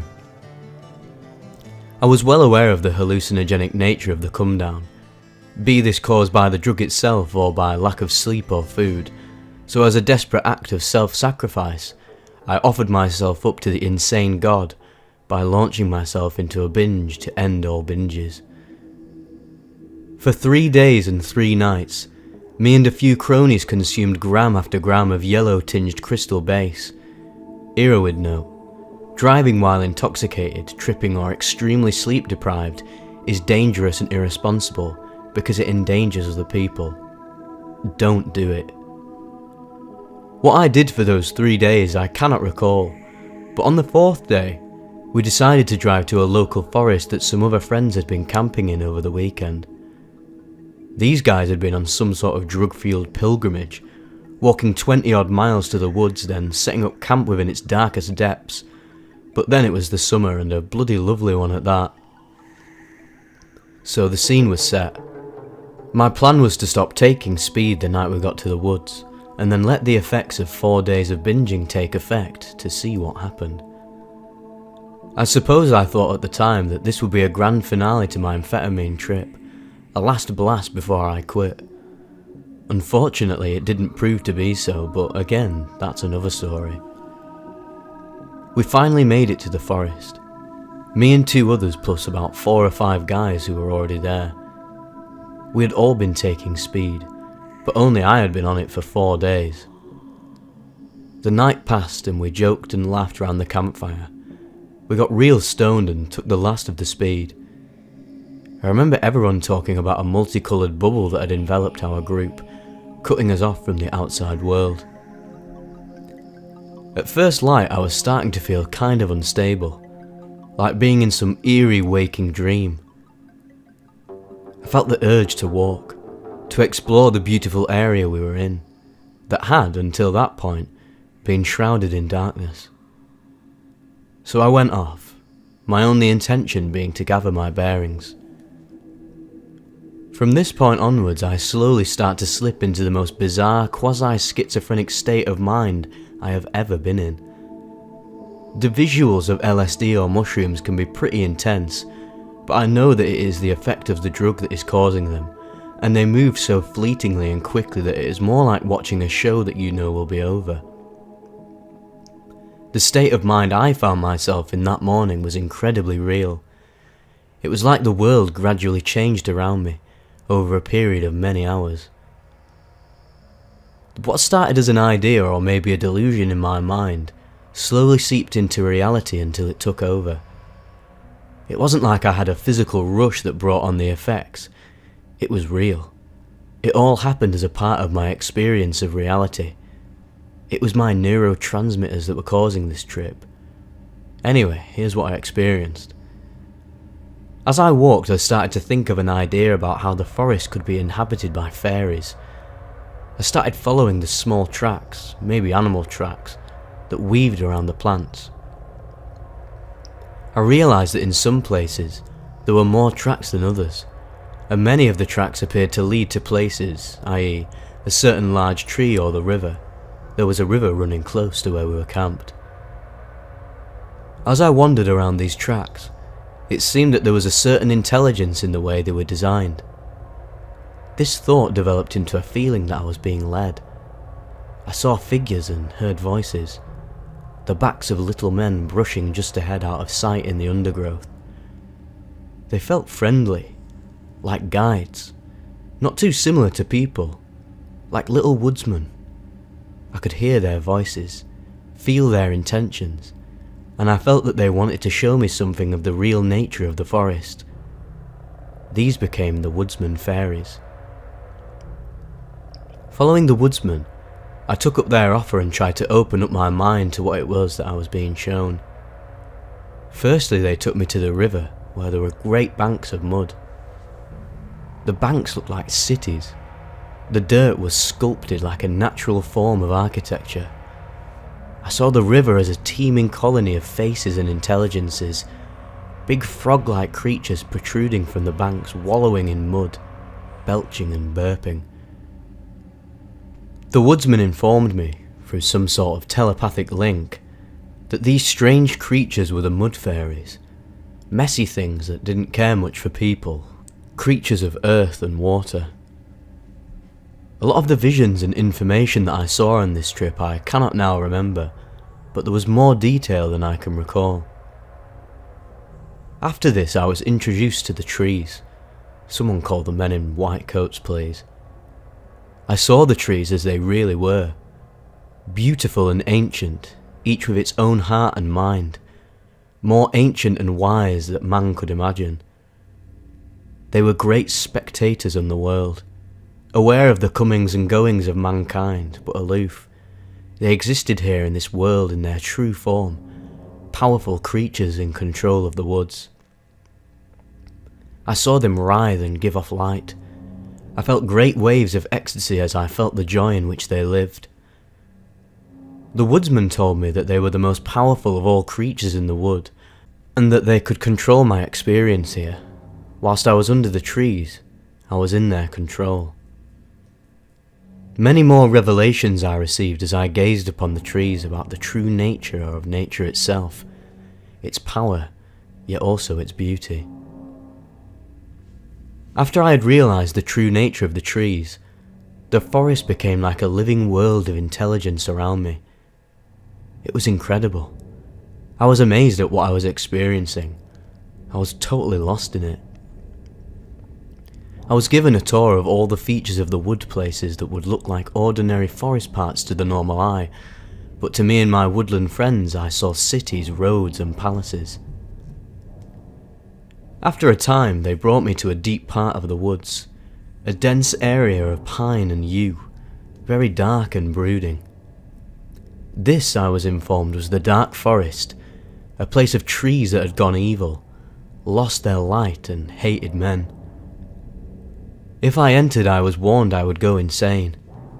They would take my soul and show me terrifying visions. The place oozed horror, and as I gazed in, I saw some monsters lurking in the darkness. I turned away from the dark woods and headed back towards our camp. I eventually found everyone and attempted to tell them about my adventure. Most people just ignored me, telling me to shut up. No one was experiencing anything like what I was. So a little put out, I returned to my forest world. My mate, who I will call Kay, came with me, and as we walked, I described the world that I had seen. Kay started to make up his own ideas to add to the story, as if what I was experiencing I was making up, as a story. Kay was annoying me intensely by adding his ideas. He seemed like a fool who didn't realise that what I was telling him was real. So eventually I told him to piss off. He obviously was a bit put out, but then he should have realised what I was going through. Now things really started to heaten up. The forest enveloped me more than ever, but I felt that there was more to come. I came upon the dark forest again and realised that the dark woods were a gateway into the heart of this forest trip. I figured that if I could enter and pass through the dark forest, then I would discover something incredible on the other side. So I set off.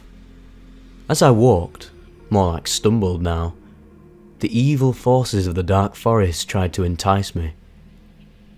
They tried to lock me inside their trunks. They showed me the trapped souls of men who had fallen prey to them, twisting visions in the corner of my eyes of screaming, tortured souls. I felt hands pull at my back. At one point I had an incredibly realistic hallucination of a man running up behind me with an axe, screaming as he hit me. I turned in shock and he vanished. I saw all sorts of beasts and monsters stalking on either side. Fallen trunks and old stumps became wolves and demons, chasing me deeper into the wood. This was terrifying. I felt like I was on my last legs, and at any moment would collapse and die, my soul being ripped from inside by the devilish forces around me. I came delirious upon an old twisted stump of a yew standing alone in a clearing. It became a living and twisted old hag at the centre of this dark place. It cackled at me, telling me to turn back or die, then became like 1,000 snakes and melted into the undergrowth. Despite all of this, I pressed on, determined now to find an end to this evil place. Then, as the terror of the dark forest reached a crescendo, I emerged into a light clearing, and before me was a massive old tree. An ancient face seemed to appear in its bark, and it spoke in a solemn voice that was soothing and yet all-encompassing. It certainly didn't speak in English, but in my delirium I could understand it perfectly. It explained that I had reached the heart of this trip, and that all I was experiencing was a part of my own unconscious mind. The fairies were personifications of my own character, and he, the tree, was the core of my being, the voice in my head, a voice of reason. I had been through the darkest recesses of my mind to get there, yet my mind was vast as the forest around me, and that wherever I went from now on, I would be within my own mind, and could, if I chose to, learn more of myself the further I ventured. Everything the tree communicated made sense, and the vision of the fairies seemed to fall into place around me. I pressed on into the wood, determined to find something. By this time I was extremely fatigued. I was staggering around, talking to myself in the trees, and must have looked a right mess. The whole experience became more and more unpleasant. The woodsman seemed to have pissed off, and I kept thinking wild fairies who lived in the bushes were coming out and poking me and whispering about me behind their backs. Suddenly I found myself in a clearing. 2 huge trees had fallen down side by side. One had opened up a cave-like hole with its roots, and the other had gone the other way, its branches flailing in the air. I stared at this vision, and as I did, the cave deepened, becoming a long, infinite tunnel, and the fallen tree writhed around like the tentacles of an octopus. I almost dropped to my knees with an overwhelming sensation that I had found something meaningful. The dark cave and the octopus. What it meant I didn't know, and still don't. Yet this was it, the end, and my mind and body knew it. I suddenly had a flash of realization. I was tired, hungry and lost in the middle of the woods, without a clue where my friends were. I panicked a bit but managed to find the edge of the forest which I left, and felt much better for it. The outside seemed far saner than the forest. After a while I bumped into my friends and it was about 10 AM. I'd been lost in the woods for about 4 to 5 hours. They'd started to get quite worried. I smoked some hash and slumped to a half sleep as they packed up the camp. I tried to explain what I had been through but still couldn't quite believe it myself. Was it me or was it the drugs?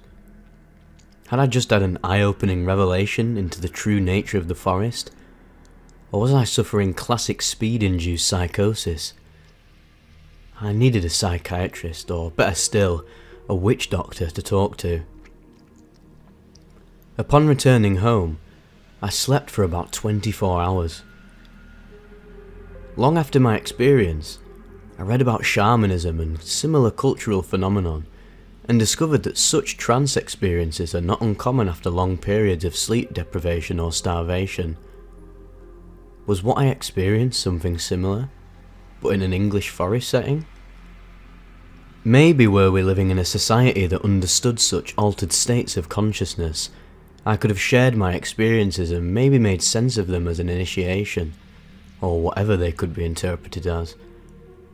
Unfortunately, we lack the experts, and so my story remains just that.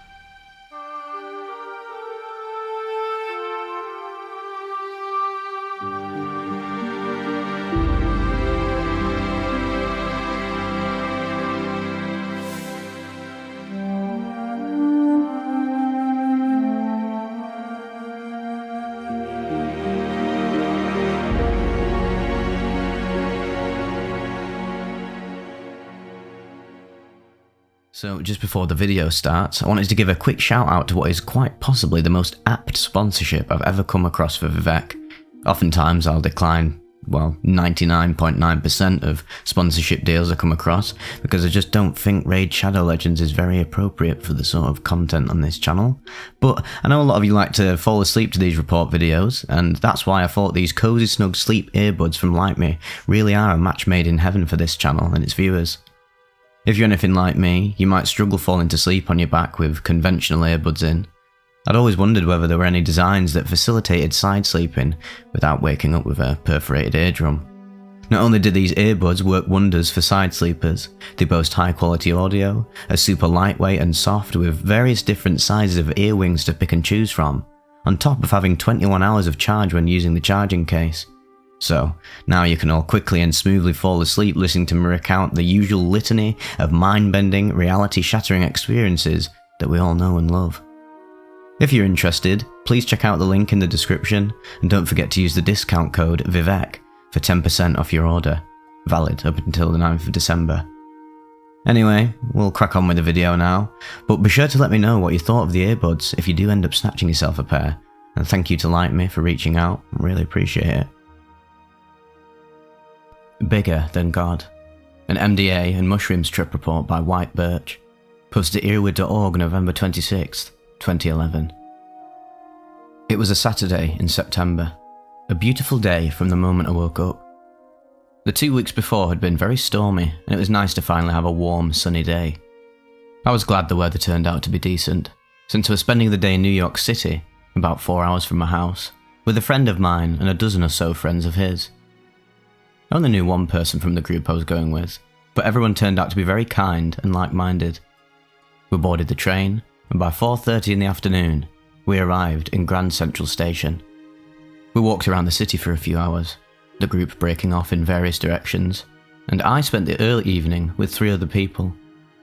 After eating some pizza, checking out a few small shops and people watching, it was around 7 PM and we headed towards our final destination, an art gallery of a well-known artist. There was to be a celebration at his gallery, something I had been to before and enjoyed very much. We arrived a half hour later, meeting up with the rest of the group and checking in with everyone's afternoons. After saying hello to some old friends from previous gatherings, everyone began milling around the gallery. There was live music, ranging from mellow guitar to high-energy trance, as well as several artists painting live. There were a lot of people in the gallery, and it soon became very warm. After briefly checking out what had changed in the gallery since the last time I'd visited, I met up with a friend of mine who was gracious enough to share some entheogens with me, a tab of very pure MDA, as well as 4 grams of mushrooms, give or take. He also handed me a square of LSD, which I did not end up taking that night. Having taken MDA and mushroom combinations before, what I like to do is take the pill right away and wait until I'm peaking on MDA before ingesting the mushrooms, which is exactly what I did this time around. Soon, the energy hit, and I spent some time really taking in the paintings. The artist's work is remarkable while sober, and under the influence of the MDA it was beyond incredible. The longer I looked at each painting, the more I noticed little things that were hidden inside each of them. I understood that each painting was a part of the artist, and was grateful to be able to experience their work firsthand. A few hours had passed, and with the energy of the MDA pulsing through my body, I decided it was time to unleash and start dancing to some trance and techno. Before doing this, I decided it was about time to ingest the mushroom, so I discreetly pulled them out, munched down the dry, bitter stems and caps. I was rolling nicely and was excited to add a little colour to my experience. I had never been a fan of electronic music before my first MDA experience a few months before. A classically trained musician, I considered electronic music to be the antithesis of what I stood for. After hearing it under the influence, however, I realised the time and energy artists spent making techno was no different than what I was doing. The melding of each layer of techno forms one sound, but after listening carefully to each note, each separate layer can be heard. Although it may not seem like it, trance and techno are very similar to classical music in the way they're written and performed, and my appreciation of both grew larger that evening. Eventually I needed water and a break, so I left the dance area to walk around a bit. I made my way into one of the main gallery rooms and decided to take a look at a few other paintings. Up until this point, things may not seem interesting, but the following incident is the reason I'm writing this whole report. As an avid psychonaut, both with and without the use of mind-altering substances, I've been searching for enlightenment since I first learned what meditation was when I was 10 years old, in 5th grade. I've spent anywhere from an hour to 2 hours each day meditating, having recently added yoga into my repertoire. I began the use of psychedelics in hopes that they would help me in my quest. Staring at one of the artist's paintings depicting various human accomplishments during the course of known history, I soon began thinking about God, or what people perceive as God, as well as religion itself. I could feel the mushroom pulse hit me, the waving feeling I always get with the come-up. The painting began speaking to me, not in words of course, but it was showing me the path of mankind. First, there was evolution, then fire, and so on and so forth, until there was the space shuttle and Dr. Martin Luther King. Everything was on a path that was set, but not set in stone. We as humans can choose our paths, but essentially we are destined to do what we as humans do.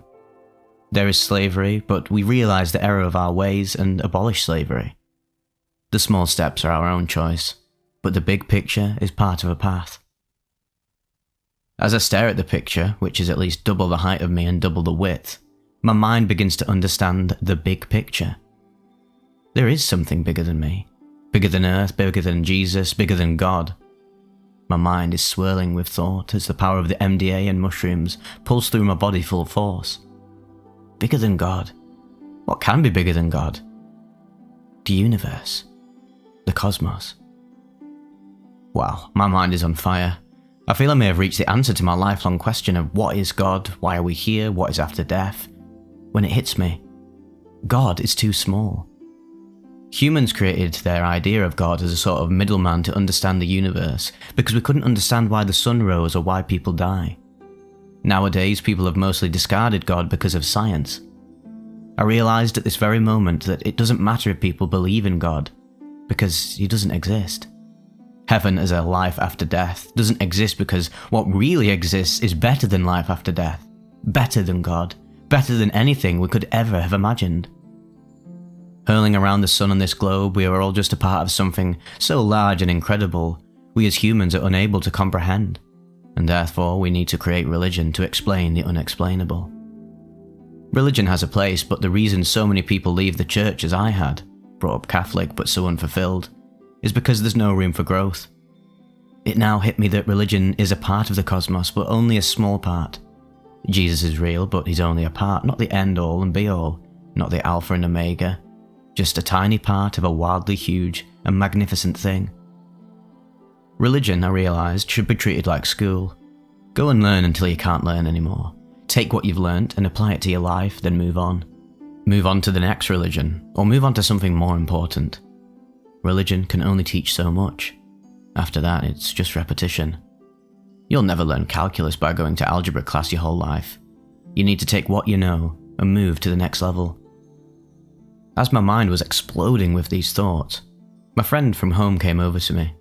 He's an experienced psychedelic user, and apparently being able to tell I was in thought, did something to me that a friend had done to him a while back. I turned to him, and he asked me to reach for something in the front pocket of his backpack. I reached in, and inside was a bottle cap. My mind, having been lost in the cosmos, was flipping. I looked over at him in confusion and despair, and he looked back at me. "There's nothing in here," I exclaimed. He looked at me with wide eyes. "What did you think was going to be in there?" I paused a moment, embarrassed to say what I thought was inside, but upon his urging I did tell him. The universe. When I reached inside the bag, I genuinely believed I would be thrust inside the swirling whirlwind of the universe itself, both immersed in it as well as being able to hold it with my very hands. It's a feeling I'm not exactly able to describe, except for the fact that I was severely disappointed to find a water ball cap. "Disappointing, he asked. He was fucking with my mind, and it was working. "Yeah, very," I replied, not being able to say much more than that. My mind was blown. I had to walk around a little to shake off the feeling of knowing things others did not know. I wanted to let everyone know how stupid and unimportant possessions are, how petty little quarrels and big wars are, how in the grand scheme of things, nothing matters, yet at the same time, everything matters. I wanted to tell people that the energy they use to hate could equally be used to love. In the grand scheme of things, life is too important to waste on things, but should be spent on loving each other. I was shook up by my revelation and was unable to think properly for a while. After the backpack incident, I thought I was totally sober, thrust back into reality, but after a few minutes I could feel the trip re-emerge. Really and truly, I felt like I knew too much to be on Earth right now. I felt I should have been granted access to the next level, whatever that may be. I honestly felt that Earth was too small for me in that moment. I wanted something bigger, even if it meant dying to find it. For a minute, in fact, I actually just wanted to die, just to see what else was out there, waiting for me.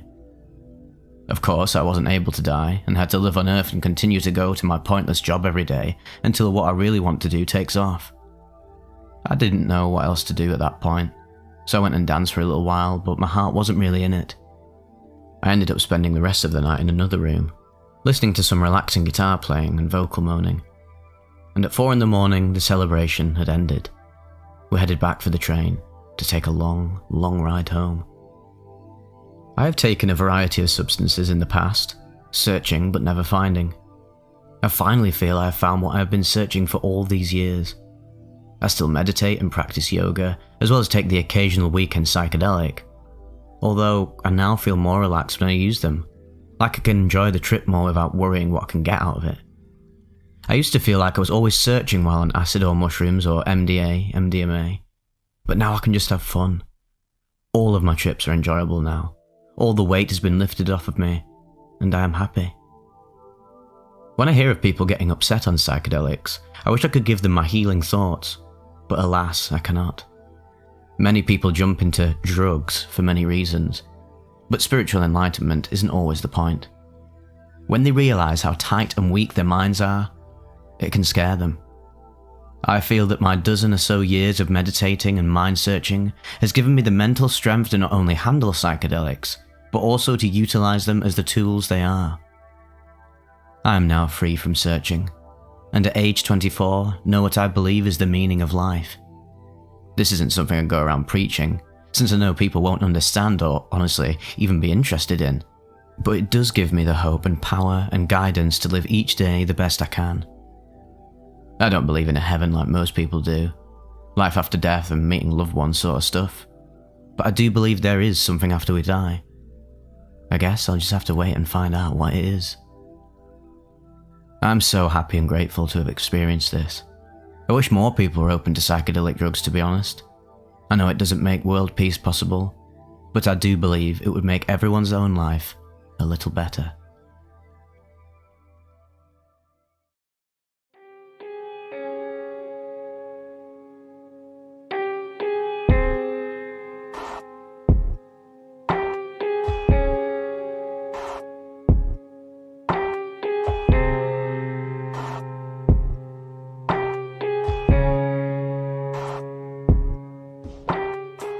Right, I just wanted to clarify things before we jump into this report, because I guarantee there's going to be comments where people say, "Oh, this report is fake as fuck, unsubbed."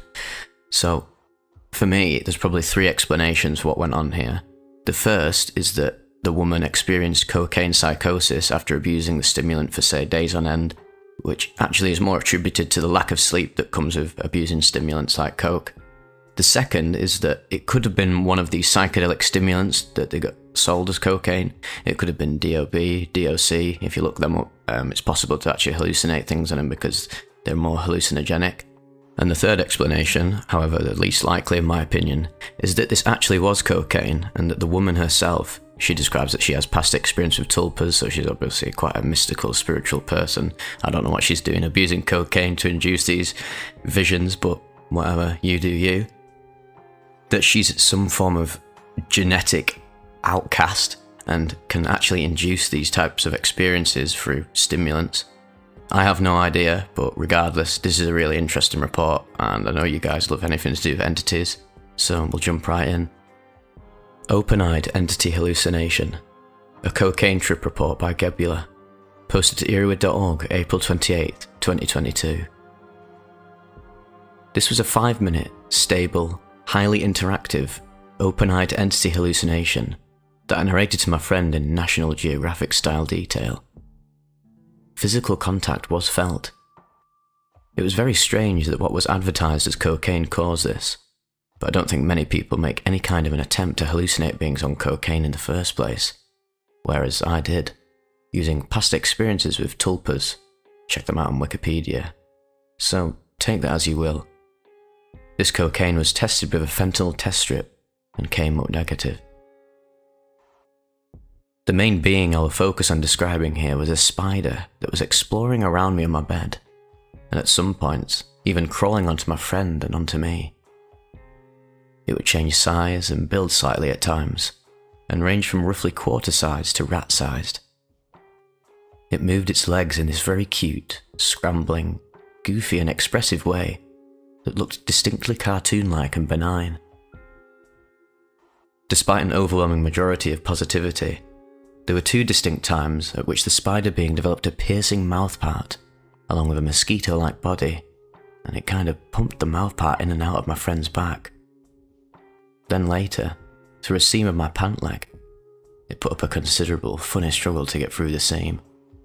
I had the sense that this piercing was bad, and as an afterthought, should have shooed them away gently when they attempted to insert. But it was acting so disarming before and after that I didn't act. I only watched, letting them either inject something or suck something out. I'm really not sure which. I'll break down the experience into a few portions. Number 1. My technique for seeing it, quality of the visual. I first sensed the spider by defocusing from any physical thing in the room and staring into the open space in front of me and around the periphery of my vision. The visual first manifested as a sense of disembodied movement, and then as I tracked the movement, I detected a type of wavy air outline that looked somewhat like how you can see heat rising from a well-sunned road. It also reminded me of very thin ice. It was very much see-through with no colour, but with small ripples and distortions. The spider being was constantly moving, and the movement made it much easier to see. Number 2. A physical sensation from entity contact. At one point, the spider entity was crawling along my arm towards my hand. I raised my hand up slowly and pointed my index finger upward. The entity crawled up and perched on top of my finger, and kind of bounced or stomped its legs. Honestly, it was unclear exactly what it did. However, I felt a clear tingling and pressure on the top of that finger, like weight. This was truly a breakthrough moment for me. I was overjoyed. Yet during the phase when the mosquito-formed spider was inserting its mouthpart into my friend and I, neither of us felt any sensations, which to be honest I'm thankful for, because that would have been extra disturbing. Number 3. The being transformed. When the spider had finished inserting its mouthpart into my friend's back, it continued to crawl around on her with, again, an exploring, curious attitude very clearly communicated by the leg movements. I then experimentally brought my index finger close to it, and it quickly became highly aware of me and very amusingly reached out with a few of its front legs and eagerly rocked them back and forth, waving them excitedly and straining intently for my finger. It clearly wanted contact. I brought my finger closer and it got more excited, but I didn't touch it.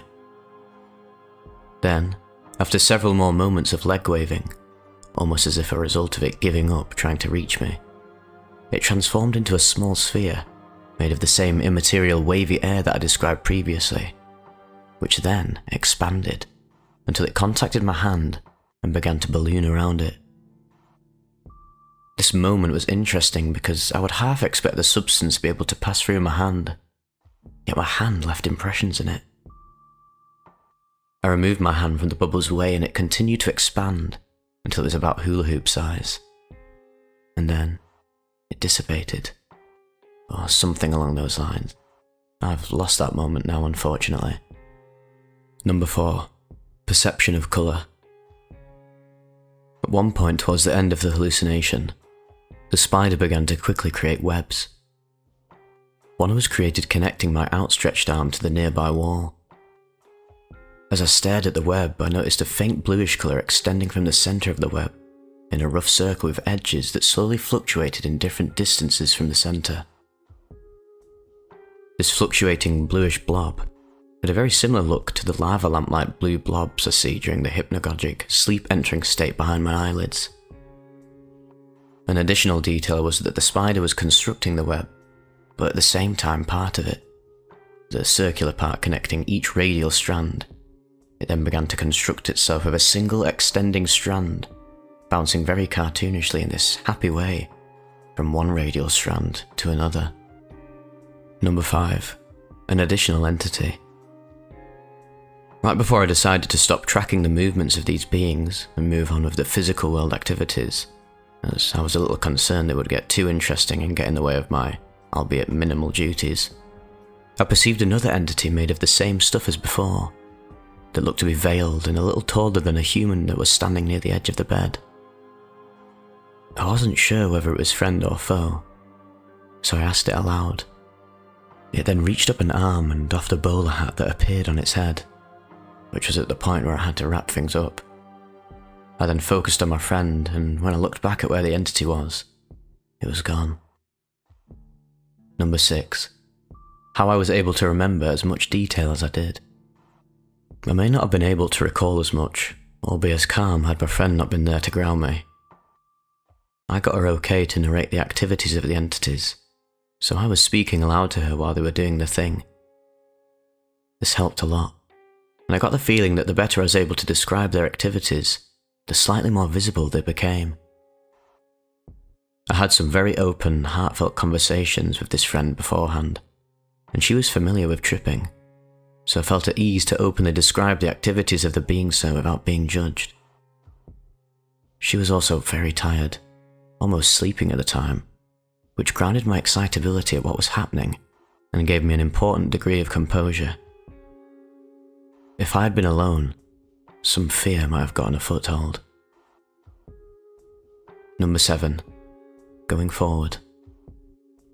In the future, if this happens while I'm alone, I will use my phone to record my narration and ground my experience. I'm kind of pissed that I didn't do this from the get-go though, but I wasn't expecting to see anything at all, and I was worried that if I fiddled with my phone, I'd extinguish the hallucination. If I could suggest anything as an aid to navigating entity hallucinations from this and past experiences, it would be to narrate aloud what is going on in a detailed way. Also, don't assume that what you're narrating about can't hear you. You may need to address a being directly at some points, or perhaps the whole way through. There were some points where I switched to speaking aloud to the human-like entity, and my friend thought I was addressing her. I think removing as much confusion as possible over what you're going to do and say is important to correct entity hallucination navigation. Thank you all for reading.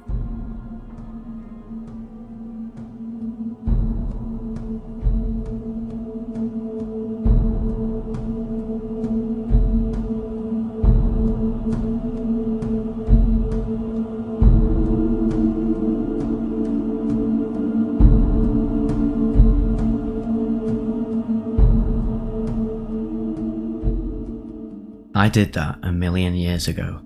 A DOC trip report by Face Monzard, posted to Earwood.org July 16th, 2016.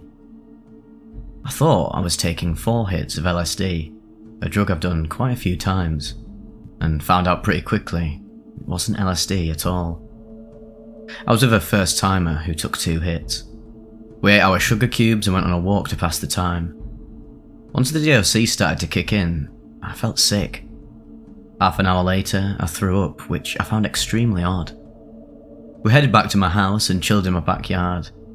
It hadn't been that long, and I was already feeling it pretty hard. I knew this trip would be way different from my other ones.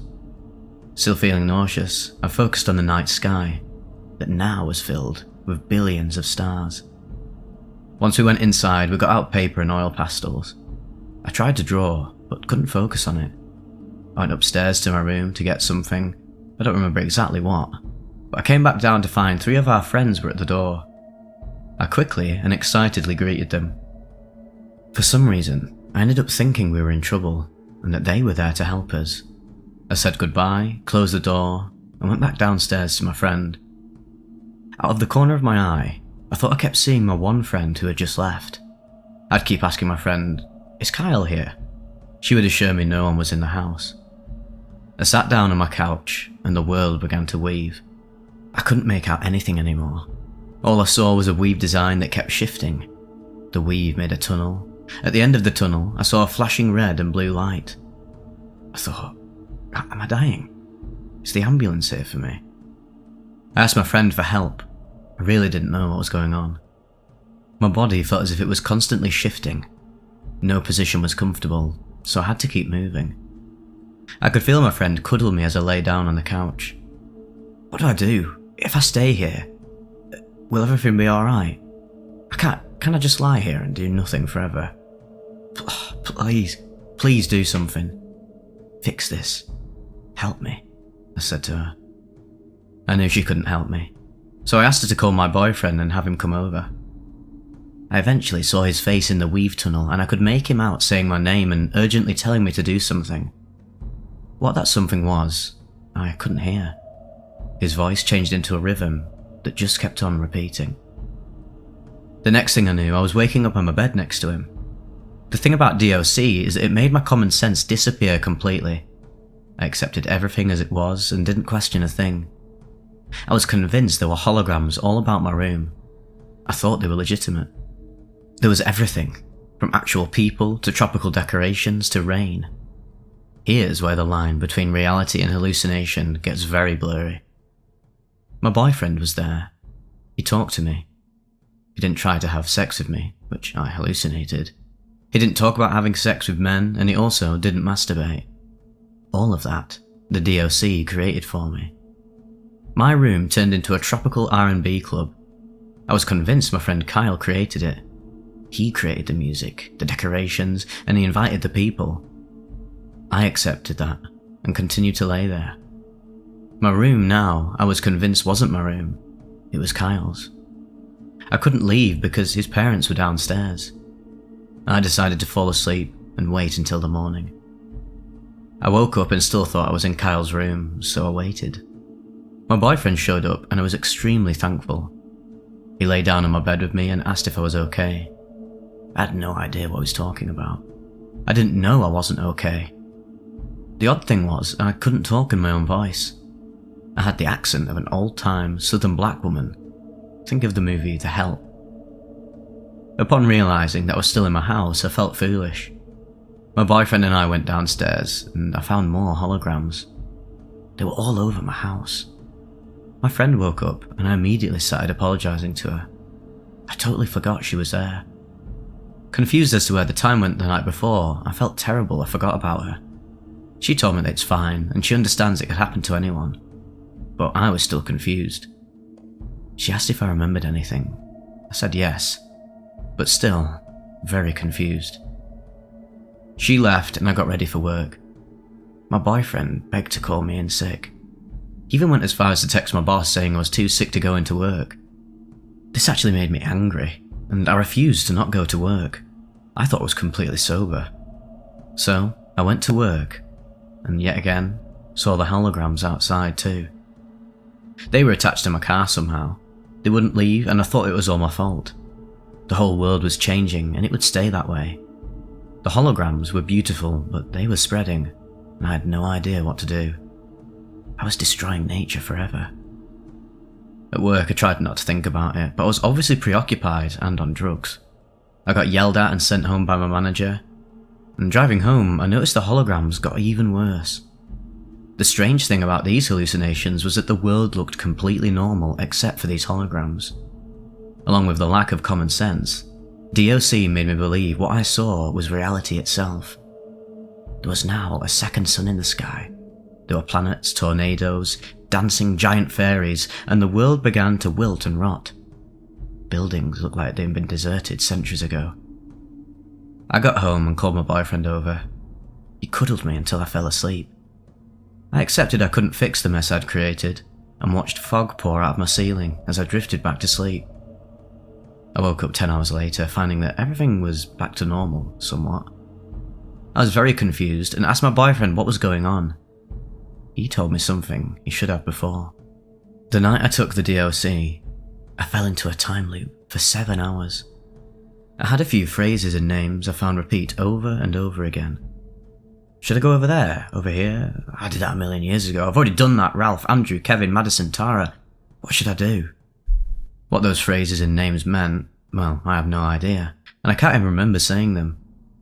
When I went back to school, I talked to my dealer, and he told me that what I took was actually DOC. He received LSD and DOC all in the same order. Well, I guess we all played drug roulette, and I lost. I'm fairly experienced with psychedelics, especially phenethylamines, less so with tryptamines. I've had very heavy dosages of some, including LSD, DXM, 2CP and DOM, of which I've never had any serious problems that I couldn't handle. But this experience was the single most intense and frightening drug experience I've ever undergone, and nothing I've ever had even slightly compares to this. I've been thrown into a state of madness and fear, and for the first time thought I was legitimately dying. I unknowingly overdosed, alone, which is very bad on its own, but I can imagine it being way more traumatizing and dangerous if I was around people, especially friends, especially the wrong ones. At the time, this would probably have scarred friendships if anyone I knew saw me, and I'm very happy today that this was not the case. I have a ton of experience with DOC, using it every weekend about a year ago, since it's insanely cheap, potent and strong. My highest dose was 8 mg oral, and my last dose of DOC nearly a year ago was 3 mg snorted, Both of these experiences, actually all to an extent, were intensely paranoia-inducing, and I was always very scared and uncomfortable around people or alone. I had hidden social anxiety at the time, yet I still chose to do it every weekend. For what reason except being high, I don't know. My reason for this was simply exploring the power of psychedelic amphetamines, what actually lies above the standard dose. I always do my research, although I focus more on the good things than the bad ones, which it took some time and a good friend in a similar situation to realise. I guess that's just how addiction slowly reprograms your brain. I will never go back to that place again. Being the slightly junkie-like person I was back then, I settled somewhere in the woods, which was unusually crowded and windy, and as fast as possible, I put my line on my phone. To be safe, about 3/4 of a capsule weighed as 10 milligrams, which was displayed on my scale.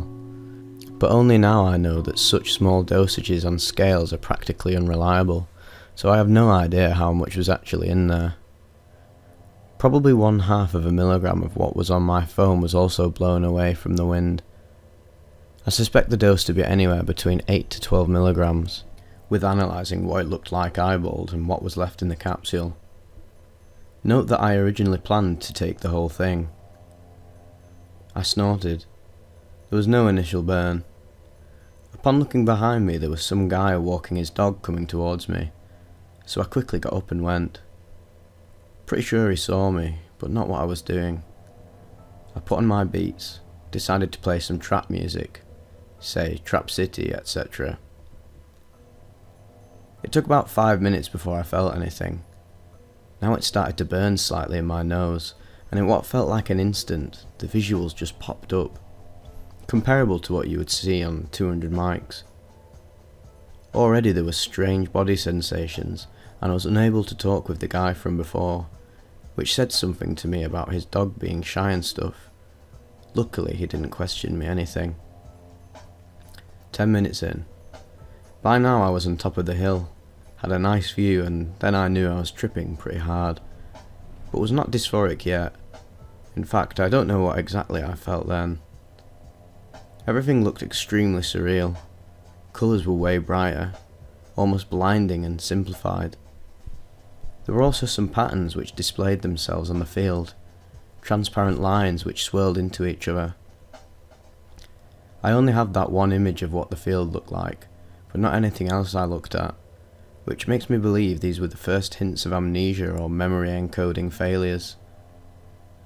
The one word I thought of then to describe these visuals was cheap, similar to the motive on Hoffman blotters. 15 minutes in. I was still walking. Still don't know what I was feeling then. It was kinda an empty, hollow soul within me. No emotions felt. No questions asked. I couldn't feel my whole body, and my lips and mouth were getting uncomfortably numb. What I could feel was the burn in the back of my nose, which felt very caustic, as if my skin starts to crack up and dry out. I had the feeling I was about to get a nosebleed, but I didn't, which further confused me. I start fidgeting with a piece of paper in one pocket, and the volume buttons of my phone in the other without realising it. The weather was weird. There were occasional strong winds of a coldness and mist, which I couldn't feel but still aggravated me. I got slightly fearful by now, which was probably mostly due to the music, which since I pressed the volume buttons sounded very faint and distant, and everything that I did hear was screeches and hollow melodies and bass from the trap, not really happy music. I had to sit down for a moment. I wasn't myself anymore. Looking around, I realised that something is wrong. My brain is massively overloaded, and so is my body and vision. I had some etizolam with me and some flunitrazolam, of which I took 0.5 and 0.125 milligrams, respectively, which isn't that much. I got up and started walking straight into the woods, where several new effects such as fear, panic and amnesia took me. My actions were now controlled by these. As I started walking, I instantly tried to take a final full etizolam pill of 2 milligrams, but the pill was in a tiny plastic baggie, which the zipper was impossible to open. I tried to rip it off, but that didn't help much. I didn't know the position of my fingers in space. I kept trying to open it, not realising I could just chew it or whatever. Eventually it fell down. I tried searching for it but was unable to. The baggie was orange and the floor was white. As time went on while I was walking, I didn't know who or where I was, just that I am in big trouble and am probably dying. The music was now disturbingly quiet, so I ripped off my headphones, but this didn't help. Somehow the fact that I was still walking or at least standing kept me convinced I was still alive. 30 minutes in. I had my first blackout, I believe. I'm pretty sure I was conscious during it, but thinking back as to why I was inside the woods, I immediately knew there was this short gap in my memory. I didn't know what to do. Honestly, no idea what you should even do in such a situation. I was basically just standing around mid-road observing the insane visuals. Giant comical eyes swirling around me in medium, fast speed. Tons of brown birds in the trees, which also looked straight out of a comic book. I wasn't blinded, but couldn't really see anything either. Suddenly, the thought that I might die if I don't get help now strikes me, and my goal now was to find someone to call an ambulance. I walked quickly to get out of the forest, while the effects still get stronger and stronger. 40 minutes in, presumably. My entire field of view is filled with big-sized green and white rectangles, which embedded comical eyes swirling around my centre of view accompanied by insane distortion. Strictly 2D, but extremely huge in size. They were unavoidable and different from typical geometry, as I didn't know what was actually geometry and what was the insane drifting of the outside world. Delusions overtake me. I somehow had the belief that what I took wasn't DOC, but some failed research chemical which is now going to kill me because this shitty vendor wanted me to. This is probably one of the most horrifying deaths I could imagine. There is no pain, but an overloaded brain which cannot handle anything it perceives, eventually seizing until the load is so big it fries. It's like losing your mind. I had no idea who I was, just that I'm about to die. Started running in a very desperate attempt to find someone. It was very hard to actually recognise anything, and I actually ran past a few people at a fireplace, only to look back about 400 feet further and then running towards them as fast as I could. My first line was something I don't remember, followed by, "I need an ambulance."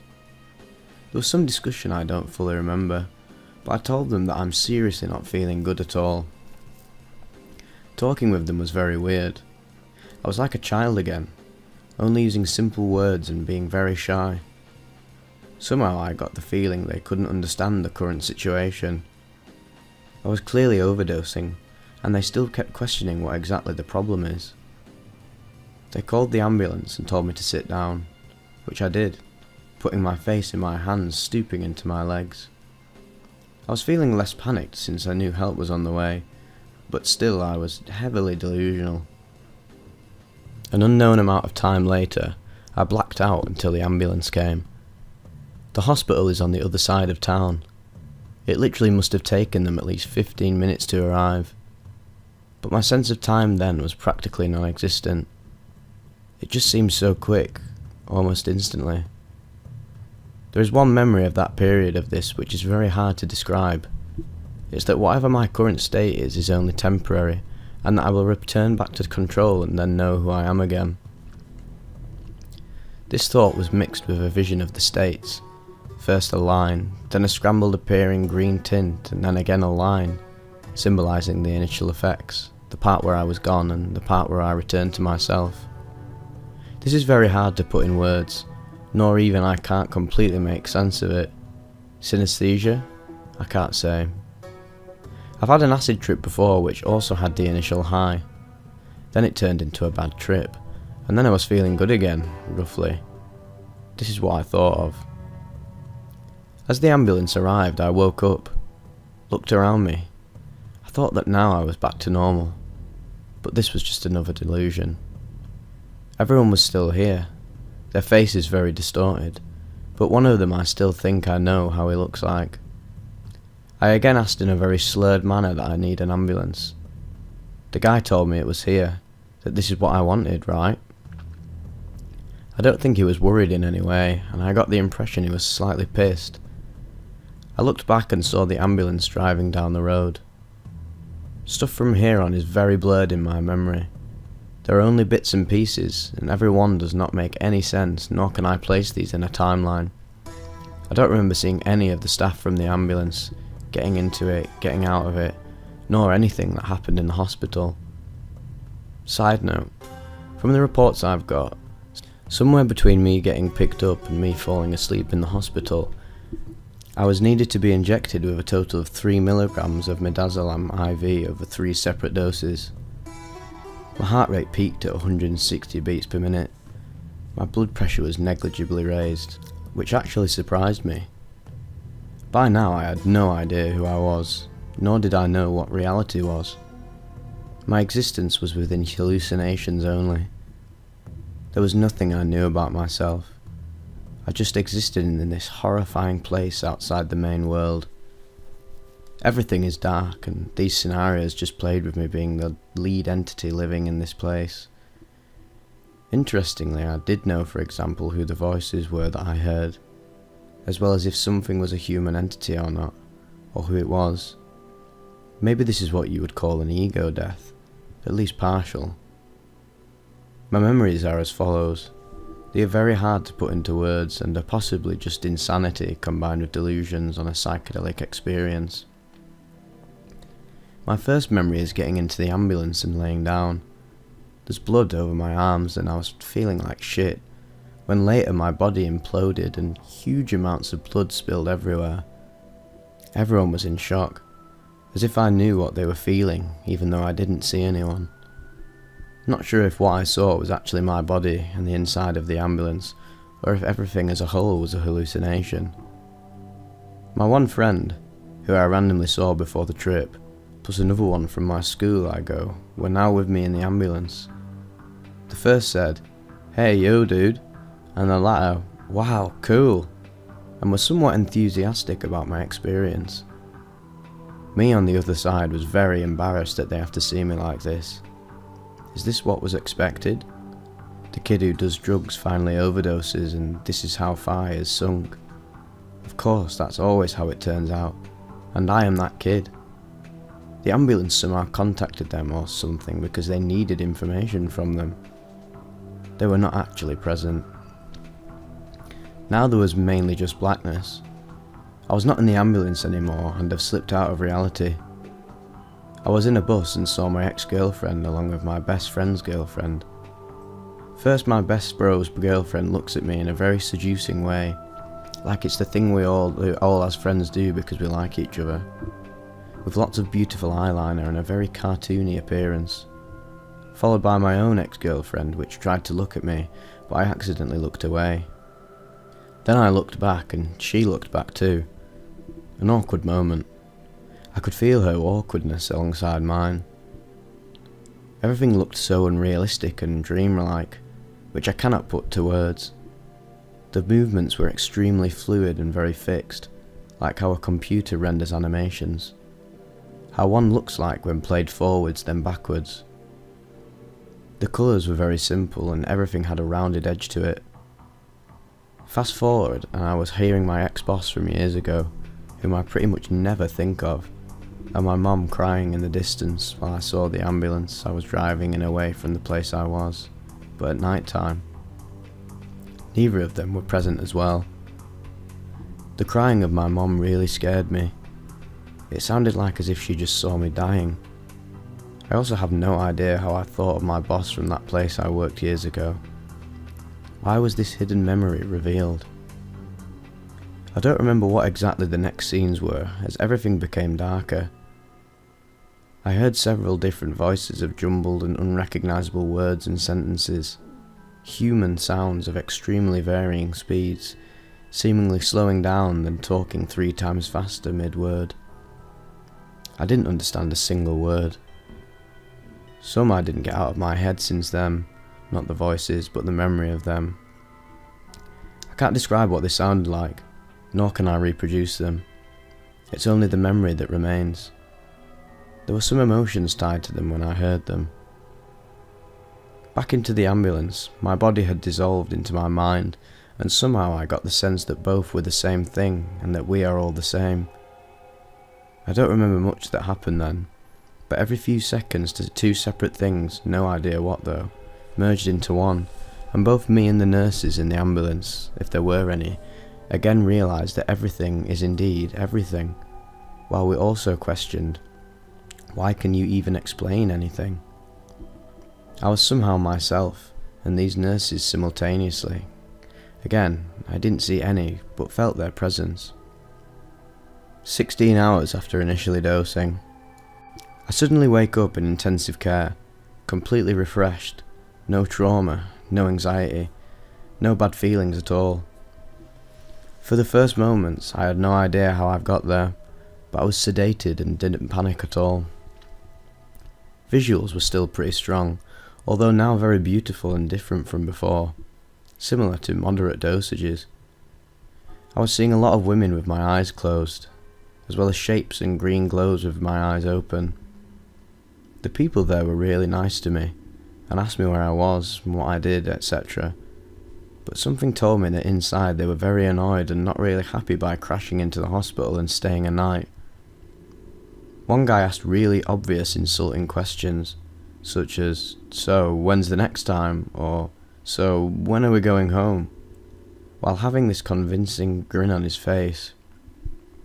I simply answered, "I need to work tomorrow. I'll stay here a bit until I'm fully awake." I spent some time there enjoying every second, from 5 AM to 7 AM, just looking at the visuals, not using my phone and whatnot, just enjoying existence as it is. Very refreshing. My belongings were all in one giant plastic bag. Notable objects include the piece of paper, which was heavily crumpled while still open, and the remaining capsule, which I am 100% sure was in my jacket pocket, but found it in my backpack. How am I supposed to interpret this? How would I have reacted? Throw it away and feed the kid's drug use, or give it to him and feed his drug use? 21 hours after initial dose. Visuals still here. I get out of the hospital feeling really fatigued like never before. I drive some bus, and then a friend of me simply texted me, and then I went out with him.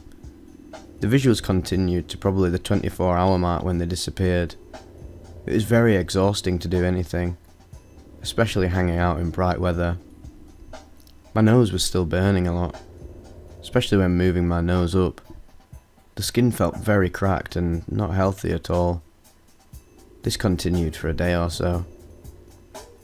Then the next 3 days or so I was completely worn out. Especially at work, I had difficulties performing tasks. The next weekend I took the remaining DOC carefully, mixed carefully with LSD, and had a wonderful time, at the same place on the same substance. After this I luckily suffered no such things as trauma, flashbacks, HPPD or other cognitive or physical deficits. I'm really glad that I didn't do any permanent damage, and I really noticed how easy it is just to let yourself get caught in these ideas while not paying attention to anything around you. It was a warning sign for me. I didn't learn anything from it, nor did it change me in any noticeable way. Besides that, I will not be risking my life with such stuff as DOC anymore. I told myself to just be more careful. I still use drugs regularly, although it took a while to slow it down to a lesser extent. Learning from your mistakes is what makes you stronger, not hiding from them. At least for me. I got what I wanted to know. So today's report covers a relatively unknown and particularly unusual psychedelic that is actually of the amphetamine class, and it's known as DOB or 4-bromo-2,5-dimethoxyamphetamine. And as you'll see, the user of this certain chemical has a particularly nasty experience, and although it's not an exclusively negative chemical, there are obviously people that have positive experiences from it, it does seem to be pretty chaotic in nature, So yeah, I hope you enjoy this one. It's pretty freaky. This trip report is not to scare people off using DOB, but serves to demonstrate the possible dangers of redosing before truly identifying a substance and the need for a trip sitter. I was given 2 tabs of DOB at an unknown strength, under the impression that it was LSD, and this led to an overdose resulting in a coma. Rhabdomyolysis, which is a condition where the skeletal muscle breaks down, and symptoms include muscle pains and weakness and vomiting, and there's also tea-coloured urine, which is a hallmark of it, as well as cuts, bruises and physical scarring. My experiences with psychedelic drugs prior to this trip include 5-MeO-DMT, DMT, ayahuasca, mescaline, MXE, ketamine, Alad, Salvia divinorum, LSD, LSA, 2CB, 25-M-bomb, with LSD having been well taken over 50 times, often in high doses of 1 mg. Note, parts of this experience had to be re-remembered post-trip during the weeks of recovery that followed, and as such, will feature at the end of my report narrated in the style in which I experienced them. The trip. 10 o'clock Sunday. It was a warm, sunny Sunday morning, and the fallout from a friend's party the night before. I hadn't slept, having consumed amphetamine and MDMA at the party, and when Kay woke up, we both decided that it would be nice to buy some acid and go to the park. Given the sunny weather, it would be a nice way to wind down the weekend. So we left Kay's flat to buy the acid that a friend had for sale. 11 o'clock. Having met Kay's friend and bought the tabs, he decided to join us in going to the park, picking up his friend on the way. I took my first tab at 11 AM, holding it under my tongue until it turned to mush. In my sleepless, joyful state, I thought nothing of the metallic taste, reminiscent of a 25-M-bomb tab. After 2 hours having consumed 3 to 4 beers in the park, and having felt only a subtle change in headspace, similar to a LSA or a low dose of LSD, I decided to take a second tab. Within half an hour of taking this, the effects really started to kick in, and it was apparent that these were not weak tabs by any means. My stomach became taut, muscles tightened and body engulfed in an all-over tingling. My visual field awash with bright aqua and turquoise patterns, and thoughts a shifting paradigm between unabated arrogance and childlike confusion. This energy, euphoria and childlike excitement was bliss. 2 o'clock Sunday. We eventually decided to leave the park. The heat had become too much to bear, and as we left I felt a rush of excitement in simply deciding what rubbish we should put in the bin, and what was simply not our responsibility, such as chewing gum, tissue, plastic straws, etc., that had already been there. These feelings took me back to my first trip on LSA, and feeling the most intense excitement at the thought of tidying up.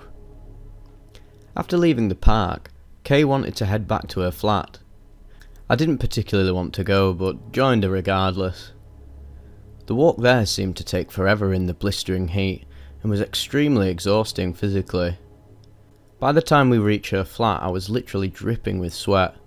My white t-shirt saturated, and the visuals had intensified to where I could hardly see anything in front of me. They've taken on a static-like quality similar to the visual distortion from standing up too fast and getting a head rush. The details in Kay's face have become prickled with the heat, objects on the floor reduced to indiscernible static. As I look out the back of Kay's second floor, I become mesmerised by the large overgrown tree that takes on a jungle-like quality in the heat and sun. My vision of the tree begins to slice, as the sound of crickets in the tree's deeply saturated leaves stir up feeling of nature and exploration.